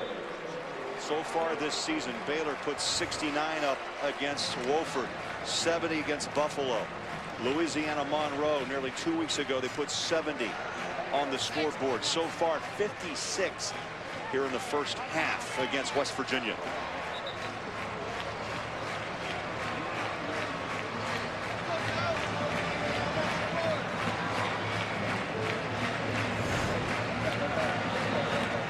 Linwood with the touchdown. Well, the FBS single game record for total yards, 1,021. Houston, SMU, 1989. Baylor tonight, 617 yards. You would have thought that in last year's West Virginia Baylor game, you would have had 1,000 yards, but in that shootout, West Virginia had just over, well, 15, individual, yes, 1,500 combined, but that's 1,000 yards for one school in a game.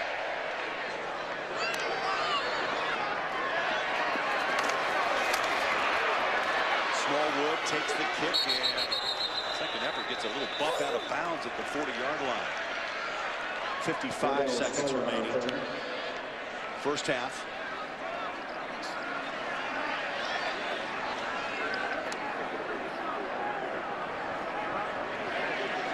Well, Trickett's going to trot back on the field.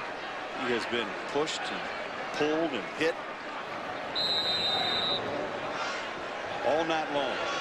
Been under a lot of pressure, but you know what? He's still in there. He's hung in. And he stood in the pocket and delivered the ball, and you have to respect that as a quarterback. Delay on the draw. Sims breaks a tackle and falls to the 46-yard line.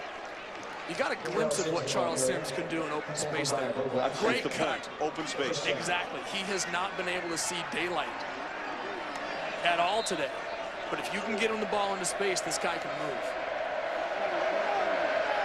First down, clock runs. 40 ticks on the clock. Trickett just got it to Sims. He has pushed back, no gain. Second down 10.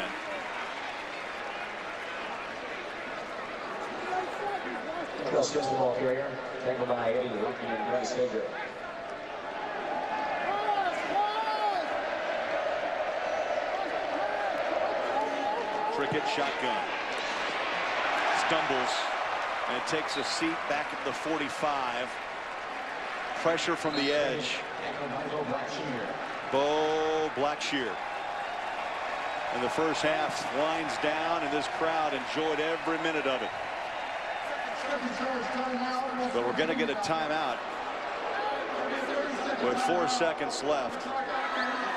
West Virginia, if you got him, I guess, Joey, use him. You know what? I don't mind it. I don't mind this if you're Dana Holgorsen. Take a shot. Yeah, well, throw it to the end zone. What's the harm? Absolutely. This situation could come up in a critical game down the stretch of this season. I mean, you know, if you're coaching, what are you doing? You're teaching football. There is nothing that can take the place of experience. Doing it in a real live game. And so if you got something that you want to work on, absolutely. Absolutely take this opportunity to do it.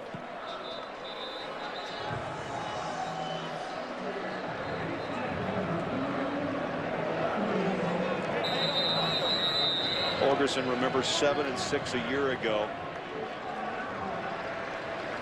In their first year in the Big 12, after winning the Big East in the Orange Bowl in 2011.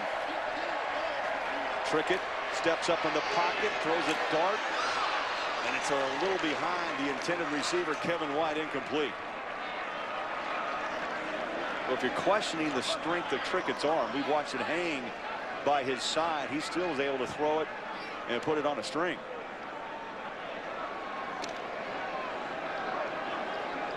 It's 4th down.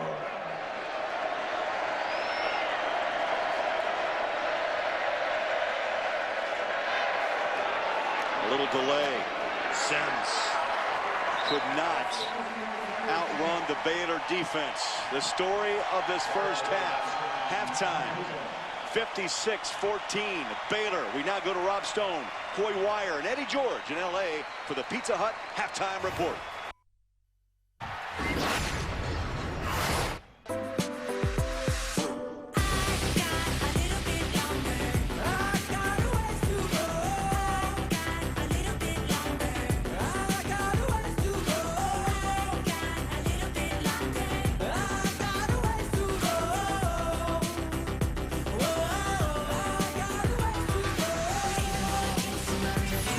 Well, from outside that helmet to inside the hat tonight here in Waco, Texas.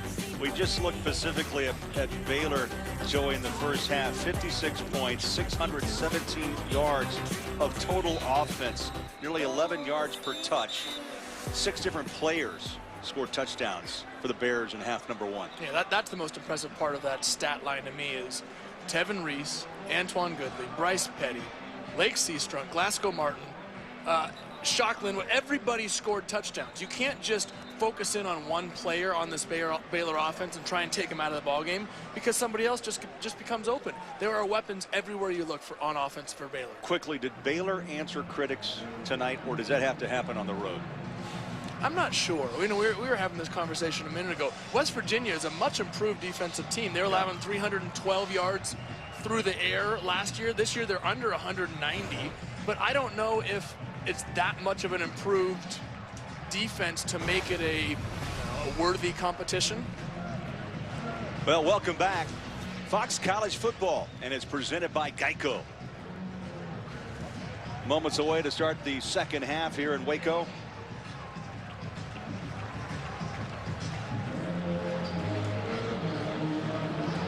Remember, West Virginia won the toss, deferred. They wanted the ball to start the second half, and that's what they'll have here. Trickett was basically physically abused in half number 1. Yeah, and he didn't exactly come into the game fresh either. Here we go. Third quarter. Wind continues to blow, and that one goes about 8 yards deep into the end zone. It'll be interesting to see what Dana Holgerson's attempt will be here. Down 56-14. And Joey Trickett's numbers in that first half of play, as we mentioned, he was hurried, he was harassed, sacked twice, 7 of 20 through the air for 127 yards and a touchdown. You know, so many of them were those deep shots. He threw probably 5 or 6 deep posts that he didn't connect on in the first half, and West Virginia needs to get something started, get a little momentum. They try to get that momentum with Charles Sims off the right side, pick up probably 6 yards. And Bo Blackshear, the nose tackle number 95, with Hager alongside with the tackle. You know, you always mention, I know this is the cliche, but you can't get it all back at once. Got to chip away, chip away. We've seen it happen. I don't know, 56-14, but we've seen teams come back from large deficits, and you're right, it's not hitting a bunch of big plays. It's about getting a little momentum and getting in the rhythm. Sims, another strong run, first down, 36-yard line. Hager in on the second straight tackle. He had 8 tackles 14 days ago against Louisiana Monroe. And again, it's hard to beat him to the sideline or anywhere on this field with a 4.5 speed. Yeah, it's hard to beat him anywhere. He's the returning leader in Big 12 for tackles. And Coach Bryles told us about how he was benched for a couple of games last year, and that really gave him some perspective, seeing things from the sideline. He's become a better player because of it. Trickett feels pressure, up top he goes. Nice grab inside the 40-yard line. Up high goes Kevin White, using that frame, 6'3", 210-pounder. He's down jumped a couple of Baylor Bears in that secondary in this ball game. And look at Clint, the hit that Clint Trickett just takes. Stands in there and delivers the ball. Again, that cover zero look where nobody's in the back, nobody's deep safety for Baylor. They're bringing pressure, and watch Clint just stay in there and just take a shot. It's a tough kid right there. So first down, 39-yard line of Baylor. Trickett shotgun. First series of this second half. Ball is taken by Sims. Nice step. 20, 15, 10, 5. Touchdown.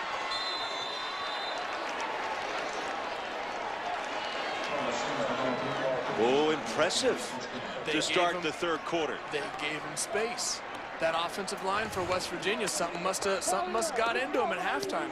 Because I tell you what, 3 times now they've opened up a hole for Charles Sims, and he's shown you what he can do. This guy's an NFL talent. The scouts love him, and if you give him the room to run, he can show you something. Makes that nice inside cut, took it back out for a 39-yard kick. Lambert set to try the PAT, and the kick is good. So it took just 4 plays. Went 75 yards. Sims from 39 yards. Baylor 56, West Virginia 21.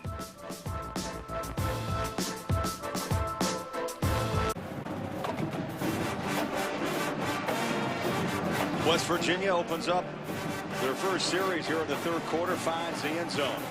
4 plays, 75 yards, beautiful run. Sims 39 yards. The offensive line gave him some room to run, and he didn't have that room in the first half. I think what Dana Holgorsen would tell you, he challenged his team, don't quit. Came out, 4 plays in the end zone. I wouldn't be surprised. I mean, there aren't a whole lot of things to tell your team at halftime when you're down 56-14. But he's going to learn, Coach Holgorsen's going to learn a lot about his football team here in the second half. Wind has picked up a little. It's a little help on the kick for Josh Lambert. He'll boot it away from the 35 into a stiff breeze. Short kick, 17-yard line. Fuller to the 28.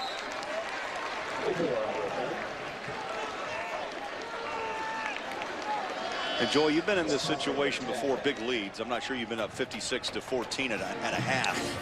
But doesn't a coach usually just go through the usual routine to start the second half of play? Oh, I would not be surprised to see Baylor march down the field again right now. They're not going to take their foot off the gas right now. That's the worst thing that you could do if you are Baylor is cash it in, because you need to learn how to play in the second half. You need to learn how to play coming out after halftime. And to the middle of the field they go with Linwood. And he'll push it to the 32-yard line. I thought Art Briles kind of hit an interesting conversation with us. He told us, look, I don't really still know who we are. He said we've only played a game and a half. I mean, you figure the majority of your starters don't play much after halftime in games against Buffalo, Wofford, and Louisiana Monroe. This Baylor offense really only has, what, 6 quarters of experience? They had worked together 77 plays over the last month. In fact, 27 days until tonight, as Linwood gets the carry again up the middle. Let's get a thought downstairs. Here's Ryan Neese. Greg, you made a great point. They haven't had a chance to get a lot of game reps. That's one of the reasons why this team has to continue to stay focused. When we met with Coach yesterday, that was one of the things he continued to preach. Hey, my team is hungry. We stay focused. We continue to compete. Well, now they got to apply it in this second half. Good point. Jay Lee with the catch, far side, first down. They'll move the chains. Substitutions now as Briles brings in fresh receivers.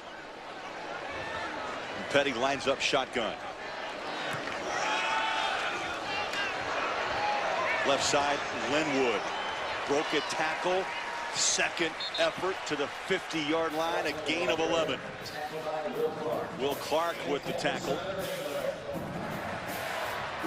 Wind really swirling around here.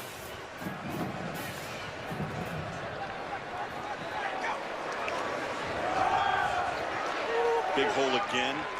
This is a Shock Linwood drive. Ryan Neese thought maybe you see the ball go to the air, but instead Art Briles going to get a little run and work out for Shock Linwood. And they're doing a great job. Obviously, the offensive line is being aggressive. They're opening up holes. They're running some inside trap plays. They're sustaining this drive. It's a good job by the offense right now. Boy, big chunks. Chafin. So Linwood, Seastrunk, Glasgow Martin. This is the fourth back tonight, Joey, we've seen in that backfield for Baylor. You know, I would be surprised to see Lake, Seastrunk, and Glasgow Martin hang it up for the night. You know, it seems, you know, a little contradictory to what I just said a minute ago. It needed to come out after halftime. But I think the ability to have two healthy running backs late into the season, I mean, we're looking at mid-October. And this Baylor offense is still pretty fresh. Flags down. Flag in that backfield. Ricky Rump with pressure. Personal foul, blow to the head of the quarterback. Defense number 9. 15-yard penalty, automatic first down. And flags on KJ Dillon, number 9.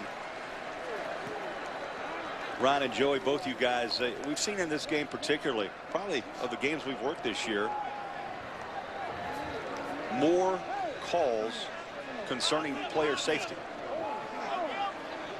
Yeah, Ryan, as a defensive player, does it inhibit your aggressiveness knowing that there's always that penalty in the back of your mind? Joey, that's a great question. As a defensive player, you never want to be hesitant, but all of a sudden you start hurting your team with an aggressive play, lowering your head, putting your hands in the quarterback's head. That's the last thing that you want to do. So you have to think about it, but it's something that these teams are starting to practice every single day during the week. Second down, Shock Linwood turns those feet. He is popped from behind at the 3-yard line. It'll be first and goal, Baylor. And another Baylor first down. 30 first downs. And still over 10 minutes to play in the third quarter. I think what's been impressive is they've been patient with their offense. They continue to run the ball inside. Petty on a handoff. Close, just inside the 1. Was Tonkery, the spur linebacker, with the tackle. Well, one thing's for sure, Art Briles is using a lot of personnel tonight. Well, he's going to get through the depth chart by the end of this fourth quarter. Chafin slides in for 6.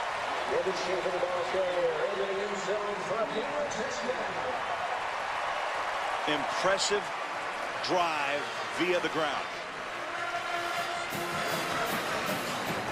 Don't be mistaken to think that Baylor is just an offensive team through the air. Yes, they lead the country in passing offense, but the reason they lead the country in total offense is because they're 5th in rushing at over 300 yards a game. The versatility of this Baylor offense is very impressive. BAT is up and good. Aaron Jones working in the right leg tonight. Yeah, 307 on the ground, 444 through the air, 751 total. Explosive Baylor offense.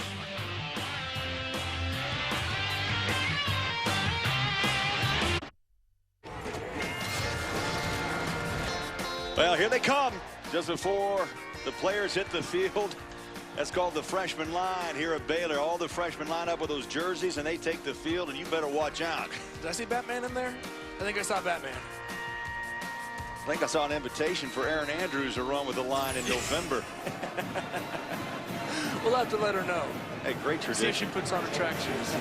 Great tradition here in Waco. Remember that freshman year? Kind of anything goes, doesn't it? Seems like forever. At the goal line, Smallwood has a hole, closes quickly, and then spins out to the 25. I want to take you back 2 weeks ago. Louisiana Monroe in town, and we put our own Ryan Neese on that Baylor line. Look at him on the breakaway. They would not allow him back on the field tonight. They said, forget it. With the microphone in hand, it looked like he was running the first leg of the 4x1, about to pass the baton. I like it. Hey, Ryan, they wouldn't let you back, would they? They wouldn't let me back, No, Craig. I told them I wanted to come back, redeem myself, and, you know, obviously keep the belt on. I was a champ in that race right there, fellas. I was rolling.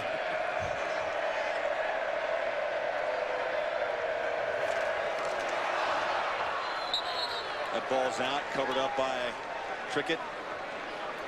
By the way, for Baylor, that last touchdown was the first allowed in the second half of this season. And I tell you, Neese, by the way, was high-fiving everybody after he pulled away on that Baylor line. Well, I think he was just happy that he realized he could still run as fast as he could when he was in college. And without pulling a hamstring. Exactly. I felt him running me down a few times there when he was at UCLA, and that's pretty much what he looked like. Trickett on a three-step drop. Wants the home run. Ball throws. Ball is in the hands of Goodson. Still on his feet. 35-yard line is where Baylor will take over. Dimitri Goodson, his first interception of the season. Well, you keep throwing it, you keep throwing it, you keep throwing it, saying that eventually it's going to break and we're going to score a touchdown. Well, you know what? Eventually you're going to get picked off as well. I mean, he's thrown those balls with a lot of air, allowing his receiver to run under it, and he's trusting that he's going to run there. But if he doesn't, if there's a small miscommunication, you leave yourself really vulnerable for an interception like that, and that's what happened. Now Baylor back on the field, and they've got a short field at the 35. Seth Russell is going to step in and play quarterback. Ball's out, picks it up, tries to sidestep trouble, and then taken down at the 41. Seth is a redshirt freshman out of Garland, Texas, played at Garland High School. He's thrown 3 touchdowns this season, then picked once. But again, a big frame like Petty, where he's sitting back, and like Petty, he's watching how Bryce Petty's running this offense. Well, yeah, that's the key for Baylor quarterbacks now, is to learn, to watch. You know, you've had so many great examples of how to play in this offense. The ball pops out after the catch at the 26.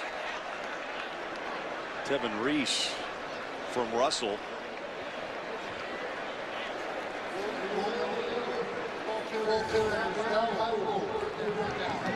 The ball came out, but he was whistled down. So third down short.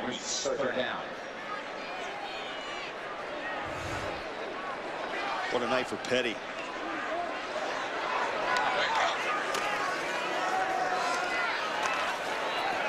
He put together, really, Joey, almost 2 football games of offense on and a half. 347 through the air, a couple of touchdowns. 5 carries, by the way, a touchdown and 20 yards rushing. Oh, God, that puts him at what? 1,300 yards, 10 touchdowns, 1 interception on the season. Quick throw, Coleman, and he swarmed under. Mountaineers get out there on coverage. Loss of 1. I'll bring up second down. In fact, we lost 2. Under 7 minutes to play third quarter. Let's put these stats in context here. Bryce Petty has essentially played 8 quarters of football. This is her 4th game. In most games, he's been out just after halftime. He's played 2 games. And has 1,300 yards passing. Chafing the ball carrier, right side to the 25. Third down long. He's a confident guy, which every quarterback has to be.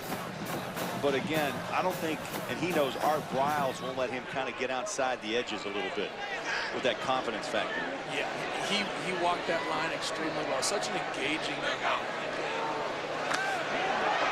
Mountaineers show pressure. Ball's up for grabs. Contact flag at the goal line.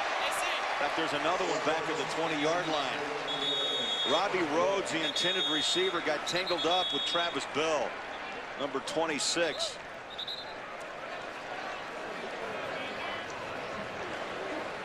Bill had a shoulder injury last year, you may remember. Now was granted a red shirt.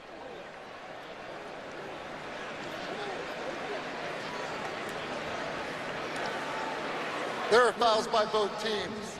Ineligible downfield on the pass, number 55 offense.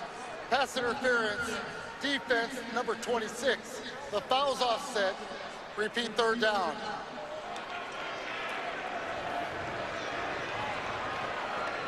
So we'll replay third down. Hey, Craig, I want to go back to Bryce Petty here for a second. Mammoth numbers through the air. I mean, fantastic numbers on the football field. But I'm so glad we got a chance to talk with him yesterday, just to see what a great, engaging, talkative, confident. I mean, I can see why people would be drawn to him as a leader, as a quarterback on this team. Beautiful run was Russell. Works his way down inside the 20-yard line. Let's get a thought from Ryan East. Well, obviously Bryce Petty has put up some guiding numbers, but knock on wood, if he ever got hurt, Seth Russell's going to be the guy to come in, and this is a luxury for offensive coordinator Montgomery and obviously head coach Briles to get this backup quarterback some reps and some game reps. And this is important for him to continue to play well and move the offense effectively up and down the field. This will be a 36-yard attempt. Aaron Jones, 1 of 2 on the season, his longest from 25. And the boot is up and good. 36-yarder.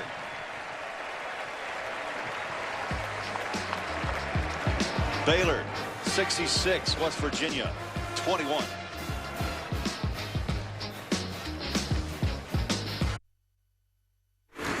Hey, last night our Fox crew went out to Temple, Texas to take in some Friday Night Lights. It's high school style down Texas way. The game between Temple and Midway. Joey there in the end zone. I think he wanted to coach. Ryan over there applauding things. It was a high-scoring affair. How about 63-43 final? Midway pulling away to beat Temple. You know why we went to Temple? Yeah. The alma maters of right Lake there. Seastrunk and Tevin Reese. You know what, though? There's some talent on that field last night. Boy, Midway was an impressive football team. Well, it's Texas football on a Friday night. Kick taken at the goal line, and West Virginia takes it back. Smallwood to the 31-yard line. You go back and visit where it all started, those high school football fields, and Ryan, kind of gets the juices going, doesn't it? It definitely gets the juices going. The Friday Night Lights, that was my first opportunity to watch Texas high school football in person, and it was impressive. I tell you what, it seemed like Baylor must be sharing their playbook with the offenses because those guys were flying up and down the field as well. Football from high school, Little League, Pee Wee, all the way to the NFL. See what Chip Kelly actually accomplishes in Philadelphia, but kind of a morphing of football right now at all levels. As we see the spread, that high tempo offense. It was really interesting to see high school kids running versions of this spread offense. But that seems to be the norm, not just in college football, but it trickles down to the lower levels. Got a player down. That's Ahmad Dixon. Well, he is a speed demon, hard hitter, hometown player, Waco, Texas, Midway High School. So the trainers are out taking a look at Ahmad Dixon. And how about quickly a Lowe's Never Stop Improving game break. Here's Patrick O'Neill. Appreciate it. Number 4, Ohio State. At number 16, Northwestern. Ohio State struggling on offense, but Carlos Hyde's a beast. He gets it in for the touchdown. Buckeyes trailing the Wildcats, though, in the fourth quarter by 3. We'll keep you updated. Craig and Joey, back to you. Patrick, interesting. Could be a little upset on the road, and that streak of Urban Meyer. The Fighting Pat Fitzgeralds, old Northwestern. Team taking on the attitude of their coach. Clock's under 5 minutes here in the third quarter. Trickett flips it back over. Vernon Davis has room. Nice cut. 50 to the 48-yard line. Cody Clay out there, the H-back, throwing a block to Spring Davis for a big gain. Got the little trickery in there, and Holgerson just did that for West Virginia. I like that Coach Holgerson is still staying aggressive. Run their offense. Use it as game experience. Use it as a chance for all these new players to get comfortable with each other.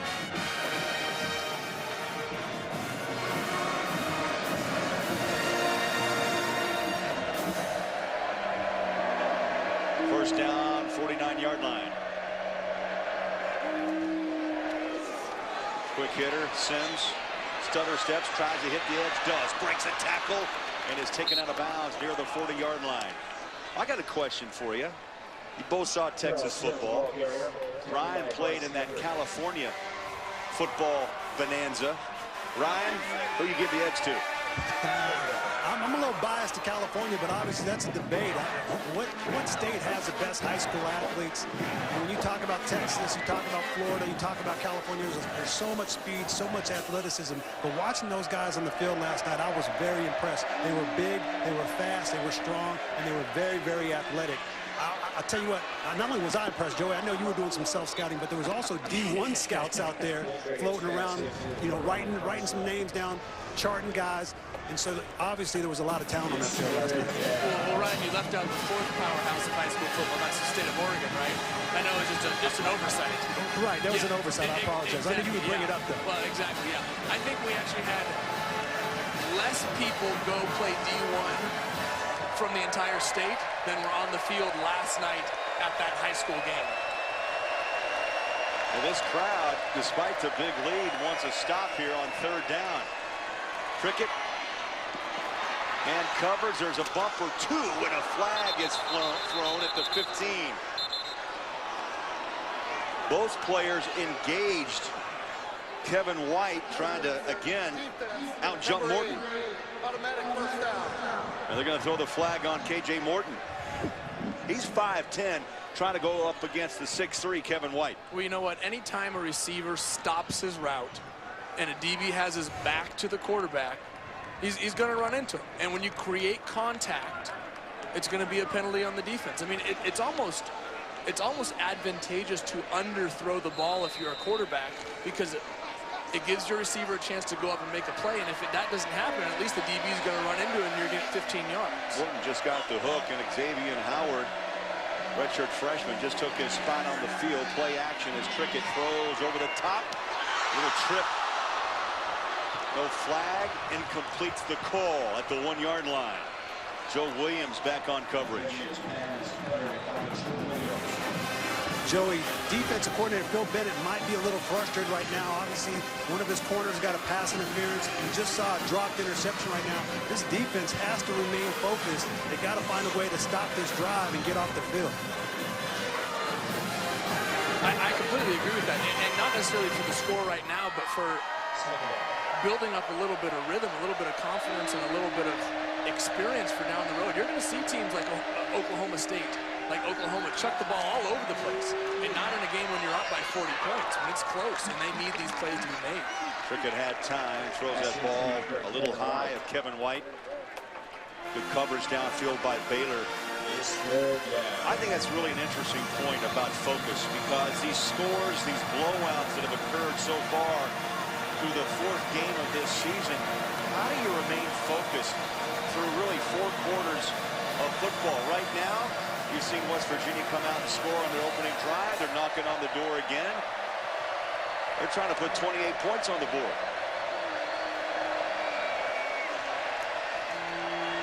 Cricket throws the ball, and it's low, caught 16-yard line by KJ Myers. Well, Craig, one of the ways you remain focused is you got to understand it's situational football right now. Obviously, that was a big third down. The defense needed to rise to the occasion. They got 4th down. They got to rise to the occasion right now and find a way to stop them from getting this first down. Crowd's into it.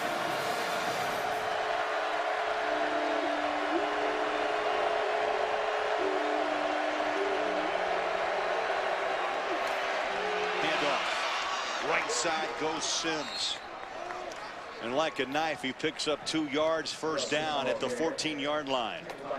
You know, another way you stay in it, Ryan, is you create a sense of pride in the fact that they hadn't, until just now, they hadn't given up a touchdown in the second half. I mean, that's something to be proud of if you're a defense. That's something to hang your hat on.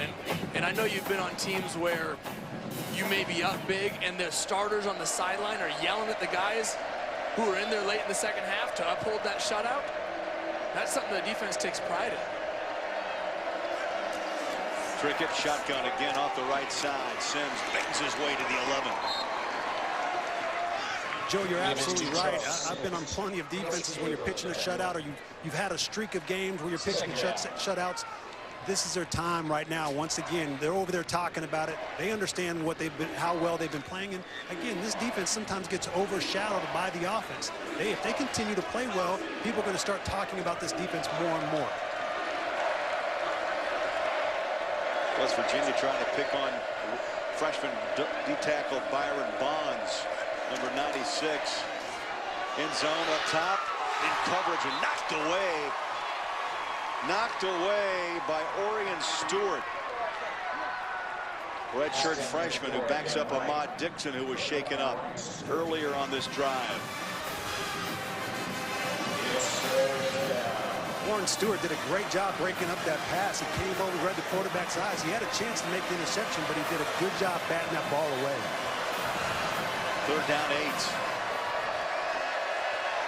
A first down marker just past the 5-yard line.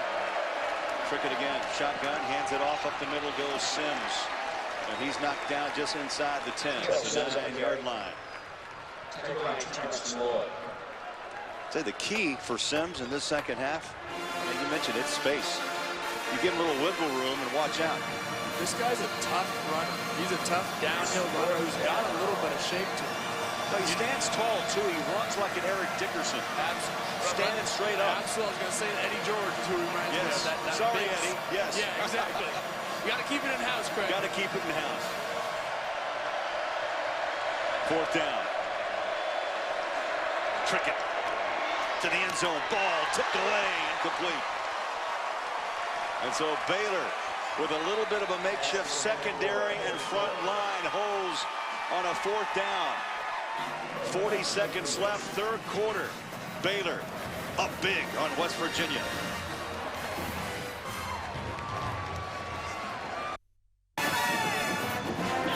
Back in Waco, Floyd Casey Stadium. Not a lot to argue about tonight for Baylor fans. Craig Bolerjack, Joey Harrington, Ryan Neese alongside here tonight on Fox Sports 1. There's been moments. I like the fact that Trickett, I think you'll agree, Joey, has shown a lot of toughness. He's answered the bell not once, twice, maybe 3 times tonight. Not twice, not 3 times, 4 times. I mean, we showed that graphic earlier in the first half about how many times he'd been knocked down. Only been sacked twice, but boy, has he just been knocked around like a punching bag in that backfield. He just keeps on getting up.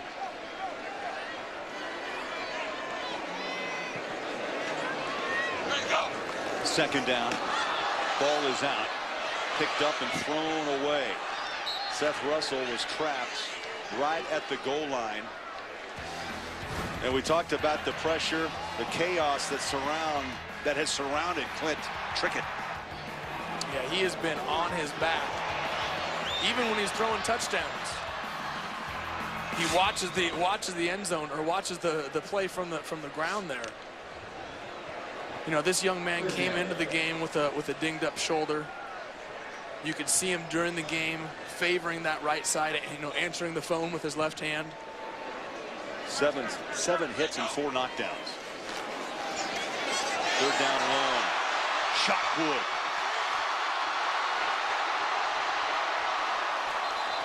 Ball is out, but he's out of bounds. Shock. Linwood breaks it down to the 32-yard line. It doesn't matter if you're a starter, a backup, a 3rd-string guy here at Baylor. You're going to have opportunities to run in space, and they just have an unlimited amount of talent, it seems like, at all positions here right now. Got a false start number 60. 5-yard penalty. They whistle that on the left guard, Laquan McGowan. You know what I probably noticed the most is the ability of this Baylor offense, both receivers and running backs, to break out of tackles. You cannot arm or shoe tackle this team. Very, very strong runners. Prior to the snap, that's the expiration of the third quarter. So the officials step in. Third quarter had wound down before the snap. 15 minutes left in Waco. Baylor attacking West Virginia from all angles. 66-21 on Fox Sports 1.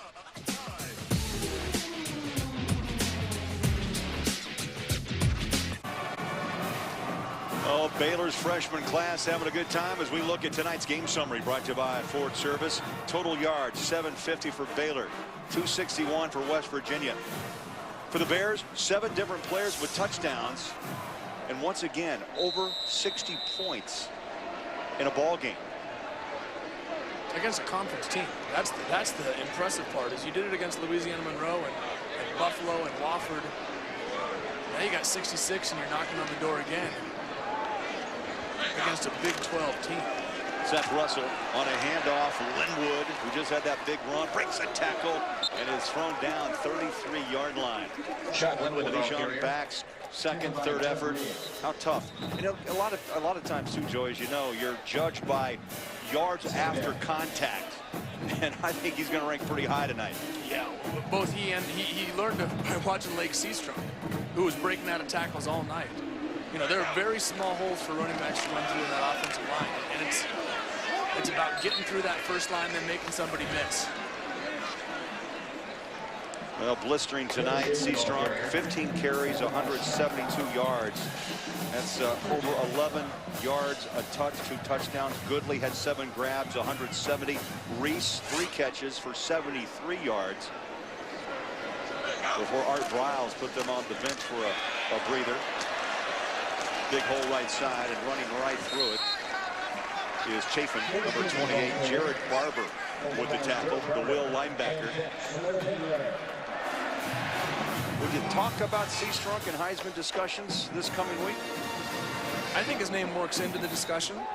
You know, so often the award is given based on your performances against the best teams, and Baylor hasn't played the best teams yet, but I don't think you can discount what he has done, what both he and Bryce Petty have done up to this point in the season. Russell throws as he is swarmed under back at the 35-yard line. Let me ask you this, because some will say maybe we are looking at the best in Big 12 football. I wouldn't disagree with that. I think that Baylor has the potential, has the very realistic potential to win the Big 12. You know, they've shown up to this point that they are an improved defense from last year, because that was their Achilles heel, is the ability to stop somebody. Are they improved enough to hold Oklahoma, to hold Oklahoma State? We'll see in November. But offensively, Baylor can sure as heck play with anybody in this conference. Linwood to the 19-yard line. Right now, Joey, you believe A.J. McCarron, Hundley, we saw, hang on Thursday night against Utah. And Johnny Football stays off your top 4. Yeah, these are my Heisman contenders right now, probably the top on the list. You know, Johnny Football won the Heisman last year because of his performance against Alabama.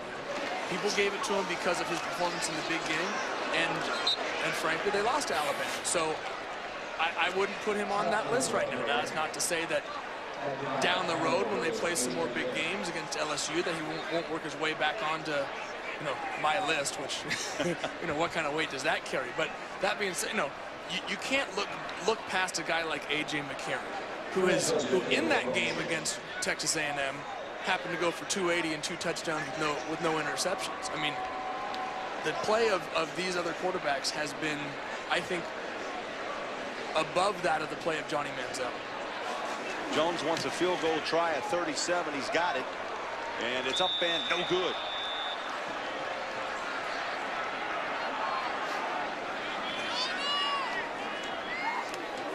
So 12-14 remaining here in Waco. And well, they're thinking Heisman for Lake Seastrunk. They've got the pose down in Waco. 66-21 Bears.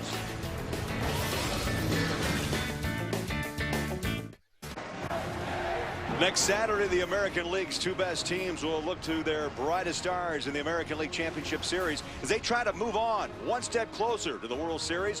Legends born in October, and our coverage of baseball's postseason begins next Saturday, 7:30 Eastern, with Game 1 of the ALCS. Only on Fox. Boston, by the way, leads this series 2-0. Tigers up 1-0. Family in Charlestown is, I'm sure, happy about that one. Oh, what a pick. Reaching out, Prince Kent. Can I say it? What a prince of an interception. Offside. We've got an offsides call. Defense, number 2. So bring it back. 5-yard penalty. Repeat first down. That's a stretch out. Stretching out, Prince Kent.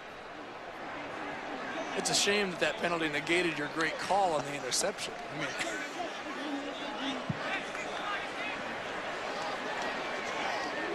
on a cool night in Waco on a 66-21 game, you've got to just kind of dig down deep.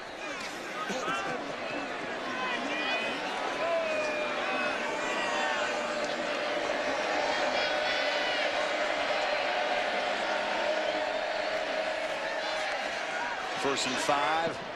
Over the top. What a catch. Shorts went up high and made that grab and works his way down inside the 50 at the 47-yard line. Dakeil Shorts, freshman out of Clayton, New Jersey, played at Eastern Christian Academy last year. Only played in 3 high school games last season, Joey, because of injury, and they found themselves a good player. yeah, they did. Tough catch over the middle. I mean, a lot of receivers would shy away from that ball. And if you go alligator arms on that and get a little short, that ball can be intercepted. It was a very nice catch in traffic. 11.5 minutes remaining, 4th quarter. Trying to set up the screen, and they dump it down. It's Millard who throws it into the ground.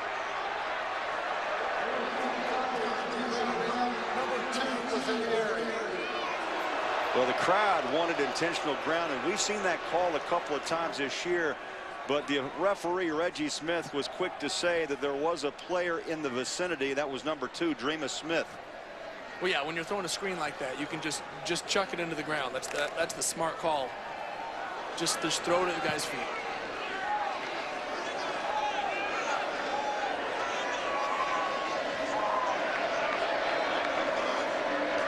Second down 10. Quick throw near side. Work the ball, get the ball. Kevin White's been busy tonight. Another grab. They'll mark him out. 44-yard line. Complete to Kevin White. Tackled by Ryan Reed. Ryan Reed made the tackle. Redshirt freshman out of Sherman, Texas.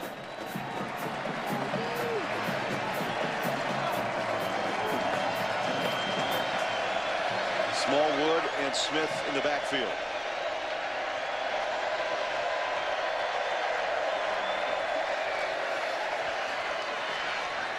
Millard deep. On the hands of Carswell. Touchdown. What catch. There was contact just around the 5-yard line. No flag came out. And Carswell came away with the ball and the touchdown. Now watch, I wouldn't be surprised if there's going to be a little bit of push. From our angle, it looked like there was some separation. And he caught that ball right behind the defender. Watch him going up the sideline here. Maybe give a little shove. Well, maybe, you know, incidental contact. But great concentration. Very nice throw and catch. Carswell with his second touchdown reception of the season out of Macon, Georgia. Dana Holgerson and the Mountaineers continue to work their way. Trying to get back, but they're a long way from getting there. 66-28, Baylor.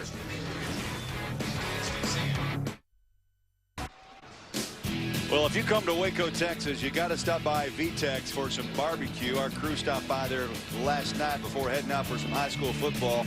Ribs, turkey, chicken. Then you jump on the shuttle and you make your way over to the stadium. That's the way you do it here in Waco, Texas. And then, of course, Joey Harrington has to bring along a oh, what do you got there? It's a gut pack. A gut pack. It's a gut pack. There's Fritos in it, baby. Everything. It's a cornucopia. As our producer PT said, it's a cornucopia of barbecue. By chance, is there an extra sausage I could have, or some brisket? Here you go. Oh, there. Very good. Very good. Thank you, my friend. Yes. VTEX. Don't let me bother you, by the way. Don't worry. You can take this. I've said that there's Fritos in it. You can take this game for a minute. I'm eating. There's under 11 minutes left. Baylor 66, West Virginia 28. And Baylor starts at the 28. I will say this, Ryan Neese ate his share last night at VTEX. Hey, Ryan, you got any VTEX down on the field there? No, I'm a little jealous of you guys right now up there talking about how good that food is. You need to throw me a sausage down, Joey. I know you can hit me from up there. Where are you? Hold on. You see me right here. Give me a wave. I got you. All right. That's about a 60-yard toss. You can do that. Go to the other, Ryan, go to the other end zone. I can play the wind. There you go. I'm throwing into the wind that direction. I'm surprised you set down that fork. I'm a professional, Ryan. Hey, I'm Ron, a professional. He's not done yet. There's still at least 3 commercials left in this quarter. Come on. Baylor goes back to work. That ball picked off. Picked off midfield. Darwin Cook with his 4th interception of the season. You talked about the pedal. Maybe Baylor's let off of that gas a little bit. And Darwin Cook with his 4th pick. Jared Barber tipped that ball, and it's the old Oski drill. Cook's got it. West Virginia back with the football after this break on Fox Sports 1.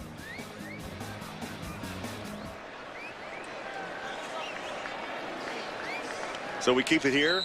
We're going to keep it here so you can have some more barbecue. Okay. That actually cuts into my gut pack time. I was banking on that commercial. That's why I wasn't saying anything. I was, I was anticipating the commercial. That's my fault. Paul Millard goes back to work after that interception at the 33-yard line. 2 wides near side. A little delay. Nice stutter step. Dreamer Smith. Up the middle he goes and takes a couple of Baylor Bears with him to the 14-yard line. Orion Stewart rode him down. Smith, the ball carrier.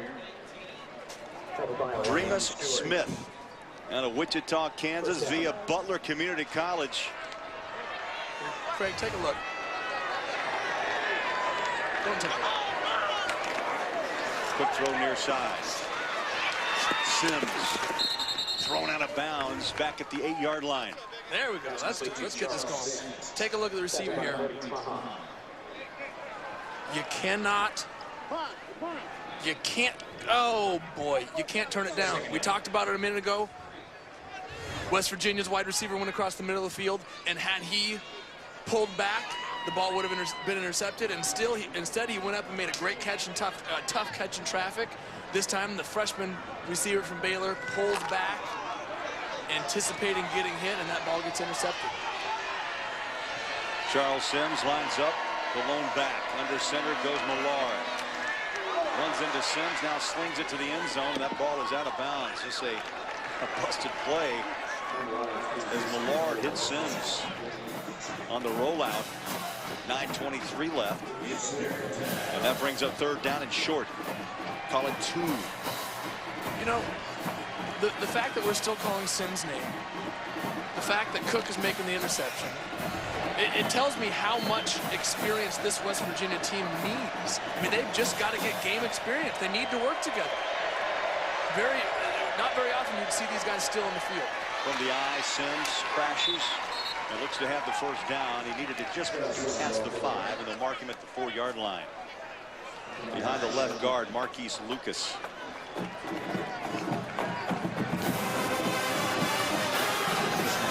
First and goal. Clock runs up on 9 minutes left. A 66-28 game. West Virginia using the second half to work on their offense.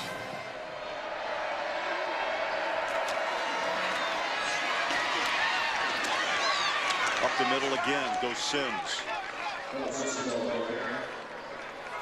Craig, every one of their starters is still in for, with the exception of Clint Trickett, who is, it's been documented, he got beat up pretty good today, and I'm sure coach said, you know what, let's just get you to the sideline. But every one of their starters at the skill positions are still in there because they simply need reps. They have to get experience. They have to get game experience in this offense. 8.5 minutes left. Second down. Goal. Millard throws and through the hands of Kevin White.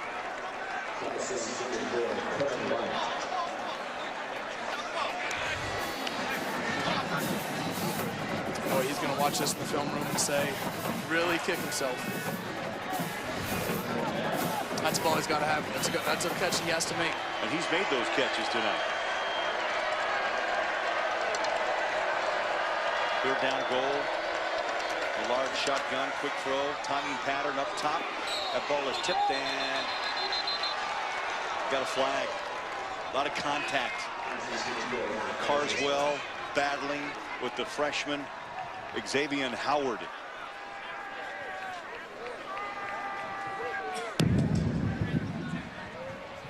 Pass interference, defense, number 18. Automatic first down. So Joey, they whistled a redshirt freshman. You can hear that wind blowing through Reggie Smith's microphone. It's been that way all night long. I don't need to hear the wind. I can feel it up here in the press box. It was the right call. Had a fistful of jerseys. The ball was in the air. That's the right call. First and goal, 1 yard line. Quick throw, another timing pattern up top. On the hands, touchdown White. Kevin White's big target, Joey. I think you'd like throwing to the 6'3" wide out, number 11. And all of a sudden, 66-34, PAT to come. Well, yeah, White's gone up and made a couple very nice catches. Gone up and high pointed the ball. Big physical receiver. The kind of guy you like to have down in the red zone. Big target. White 7 catches, 130 yards and a couple of touchdowns tonight. He's been a bright spot for West Virginia's offense. And the PAT is up and good. Well, remember, West Virginia came in with an impressive defense. They've allowed just 7.7 points a game. Tonight, they've allowed 35.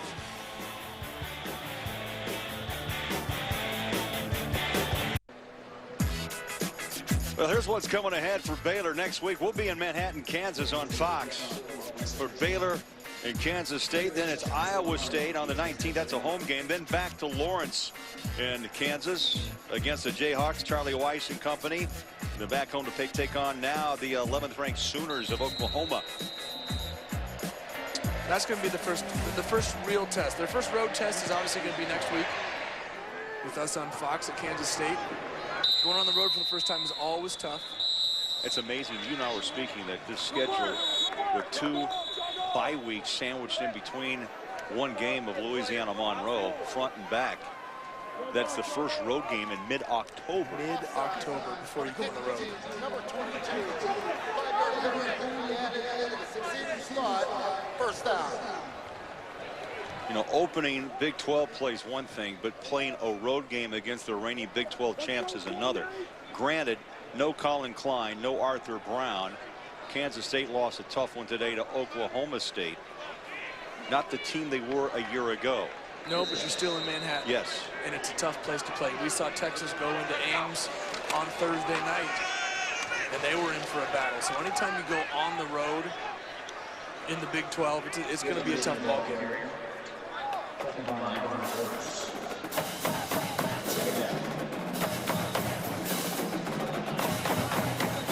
Just under 8 minutes remaining. Petty has been done for about a quarter now. And Seth Russell's taken over at quarterback.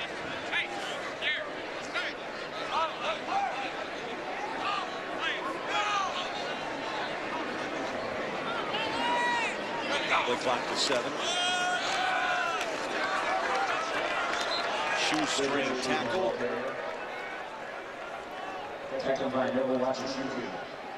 Time for a game break. Let's go back to Los Angeles and check in with Patrick.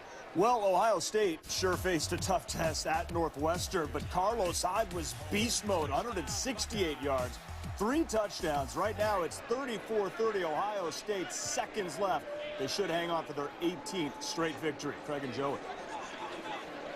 All right, thank you, Patrick. Put 18 in a row in perspective in this day and age of college football.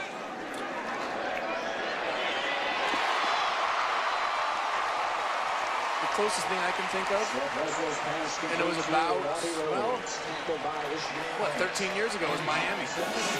Team under Larry Coker, Kenny Dorsey, Clinton Portis, Andre Johnson, Jeremy Shockey. You know, they had some studs come off of those Miami teams there.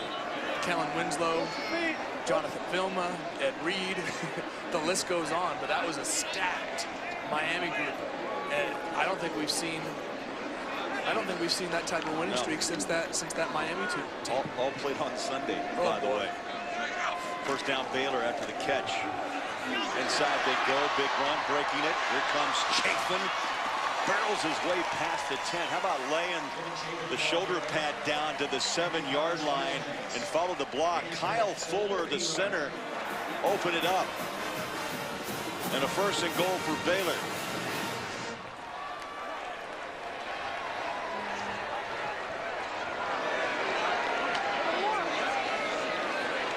Been a quiet 4th quarter to this point. Baylor up 66-35. School record tonight. How about 832 yards of total offense? They were flirting, what, 750 at halftime? And a walk-in touchdown, Russell. Add to that total, put another touchdown on the board. Maybe Art Briles challenge that offense to wake up a little bit late here in the 4th. You know, with good teams, that challenge doesn't have to come from the head coach.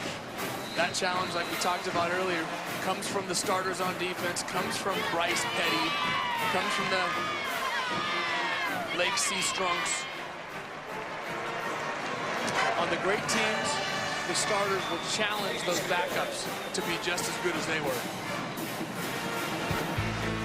PAT is good, 73-35. Baylor.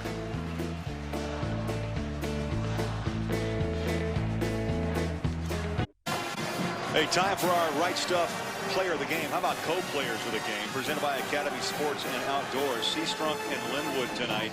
29 carries, 298 yards, 3 touchdowns. Couldn't get the last 2? Couldn't get 2 more yards to get to 300?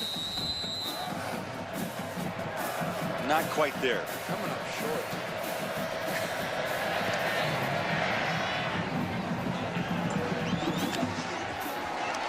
Short kick.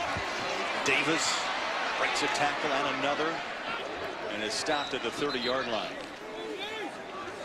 Well, really, that award could have gone to the entire Baylor offense, both first and second teams. With the offensive explosion we witnessed tonight, 73 points, school record in total yards, 839, 36 first downs in this game, and 8 different players scored touchdowns. Yeah, that's the most impressive thing to me. 6 guys had touchdowns at halftime, which tells me you cannot key on one player. And when you have the type of explosive players at every position, God, it makes it so difficult to defend. Still some trickery up the sleeve of Dana Holgerson. Little pitch back out to Vernon Davis. You know, it was interesting when you talk about the 8 different players that have scored. It goes back to that conversation that we had with Bryce Petty. We like to show but not tell, which means you really can't zero in on anyone. Well, yeah, I asked him what was, in one word, describe what your job is as quarterback at Baylor. He said operation. Yeah. I said, what does that mean? He said, get it to my teammates. I don't have to do it all myself. And that's the great part about being a part of a team like this is, as a quarterback, you don't feel at all like you have to carry the team. I mean, here's a great example. Keith Price, quarterback at Washington, 2 years ago was a breakout player as a sophomore. People were talking about him like crazy. And then Chris Polk leaves early, goes to the NFL. Curse, his wide receiver, leaves, playing for the Seahawks now, loses a couple of linemen, and all of a sudden, Keith feels like he has to do it all himself. He forces, he turns the ball over, and then people were questioning, well, what happened to Keith Price? Well, nothing. He's the same guy he was. He just tried to do too much. Now he's got Bishop Sankey, he has Austin Safarian-Jenkins, and he's playing fantastic football because he's playing within himself instead of trying to do it all. West Virginia flares it out of the backfield to Sims, short of the first down at the 39-yard line. It stops the clock under 4 minutes, 3:53 to play.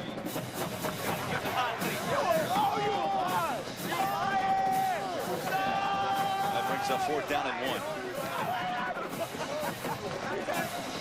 And West Virginia will punt away. First FBS team since 1930, 20 points. 70, that is, in 3 straight games. It would have been 4 had they not called off the Dogs in the first one. That punts inside the 5. Good coverage to the 1-yard line. Fox Sports Supports is proud to partner with Johns Hopkins Medicine. Johns Hopkins is at the forefront of groundbreaking research into autoimmune disorders like multiple sclerosis and lupus. Join us in the fight against autoimmune disease. Donate by visiting hopkinsmedicine.org/Fox. One of the great medical facilities in our country.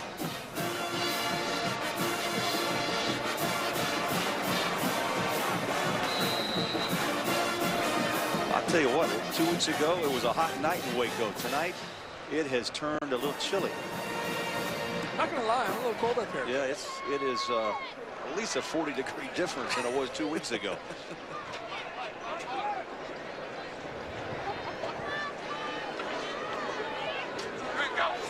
Baylor starts his drive, 3-yard line. And to the middle of West Virginia's front goes Devin Chafin.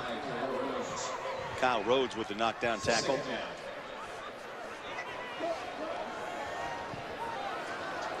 So next week, Art Briles will take on Kansas State in Manhattan. That ball floats and is picked off. And then a lateral goes out. And West Virginia will trot in for 6 more off the pick. How about that? Darwin Cook takes it in for a touchdown. Thank you to the little lateral from Travis Bell. I actually really like to see this. If I'm a West Virginia coach, I'm not encouraged by the score of the game, but I'm encouraged by the way your team has continued to fight. How does Art Briles take 41 points?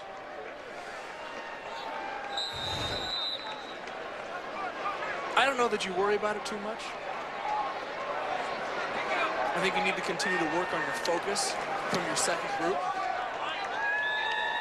GAT is good at the 3-minute mark, 73-42. Let me remind you, it was 70-63 in Morgantown last year.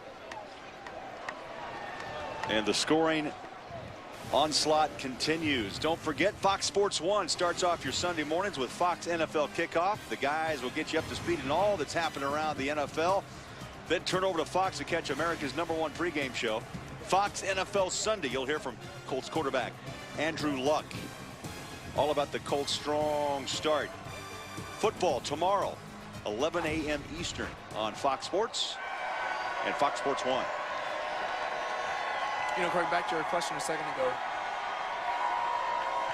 The defense has only given up 28 points. The Baylor defense. The muff punt for a touchdown. The interception for a touchdown. And so I think I would agree with my earlier statement that if I'm Art Briles, I'm not too worried about it. Well, you go back and you take a look at this film, and I don't know how much West Virginia will study or how much Baylor will take a look. There's an onside kick. That ball is out. West Virginia has it at the 39-yard line. Now here is something I did not expect. Boos coming from Baylor fans. I think they're booing West Virginia for kicking the onside.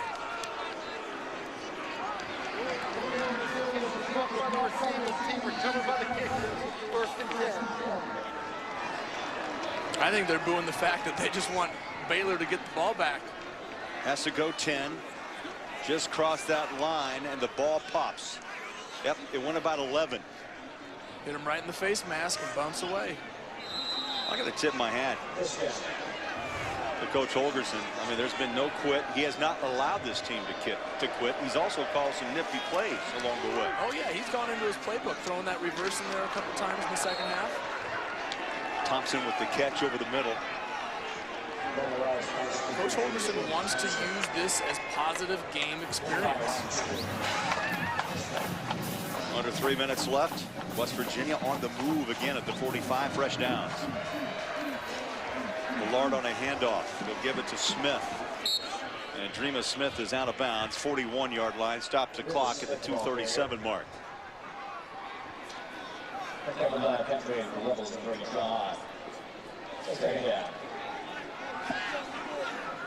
Hurry up offense. 3 wide receivers near side.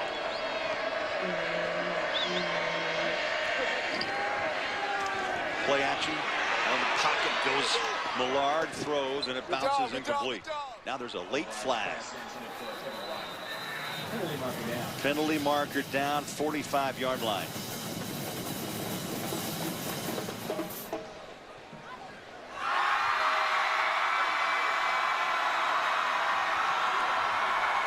Personal foul, targeting, offense number 57, a hit on a defenseless player.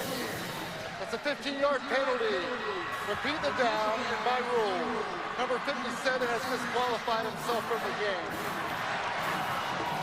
That's Adam Pankey, redshirt freshman right tackle.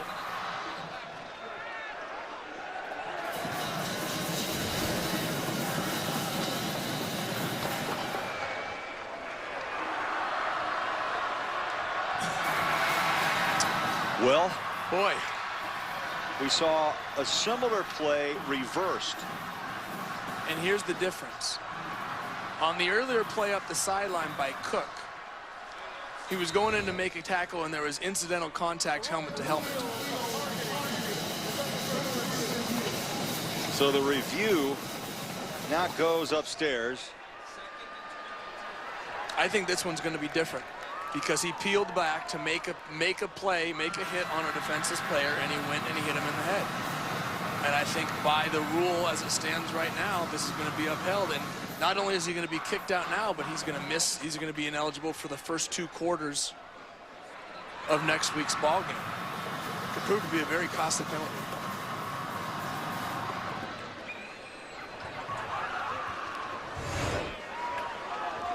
Again, the replay official, Mike Angelis. And he came up. I'm going to see here if he actually, yeah, the target on the helmet.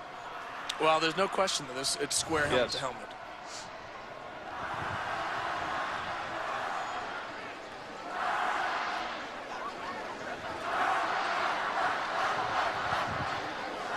Here's the call. After further review, the ruling on the field of targeting is confirmed. Number 57 is disqualified from the game. And for the second half, or pardon me, for the first half of next week's game against Texas Tech.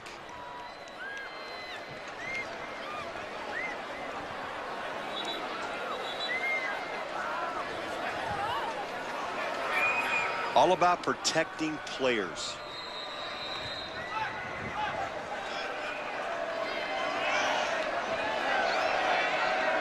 Now second down, 22 after the penalty of 15 yards.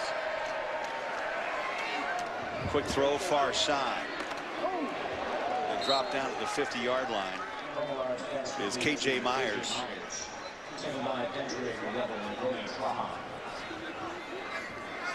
Well, the last 2 meetings Offensive plenty. Baylor's put 136 up against West Virginia. 112 for the Mountaineers. 70-63 in Morgantown tonight. 73-42.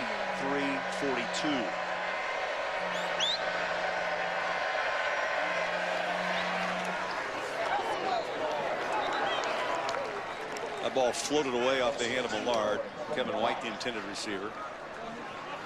Out of bounds, brings up 4th down with 1:36 to play.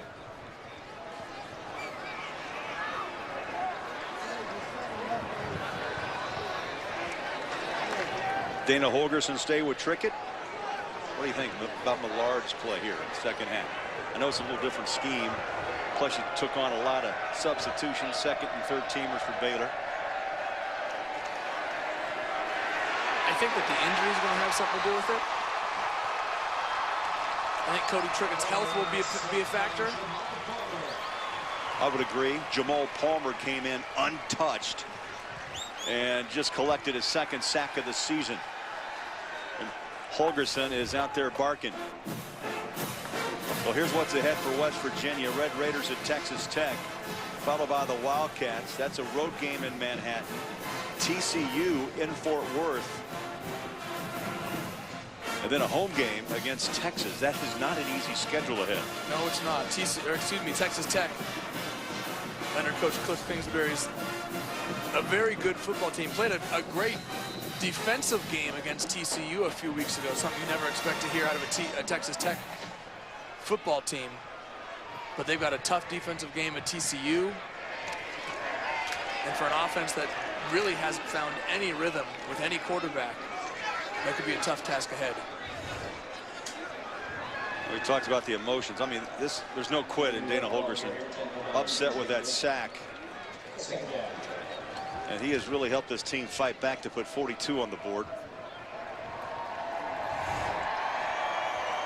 He's acting like a head coach should. You know what? Every time his team is out there, he wants to put out a good product. And he wants to make sure that they're doing everything right and learning, using it as good game experience.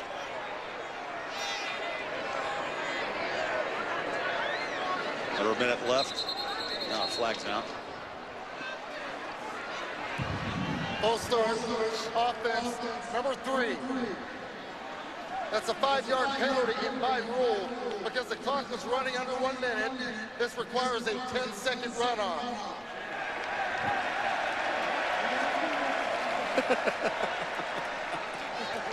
The crowd was cheering the 10-second runoff. Now we know why they were booing the onside kick earlier. Well, so I think they're colder than we are. Most of the crowd that remains is the Baylor band and about half the freshman class that made a run on here about nearly 4 hours ago. Well, you got the parents over on this side who's sticking around to see their kids after the game. They see the freshmen over there because they don't know any better.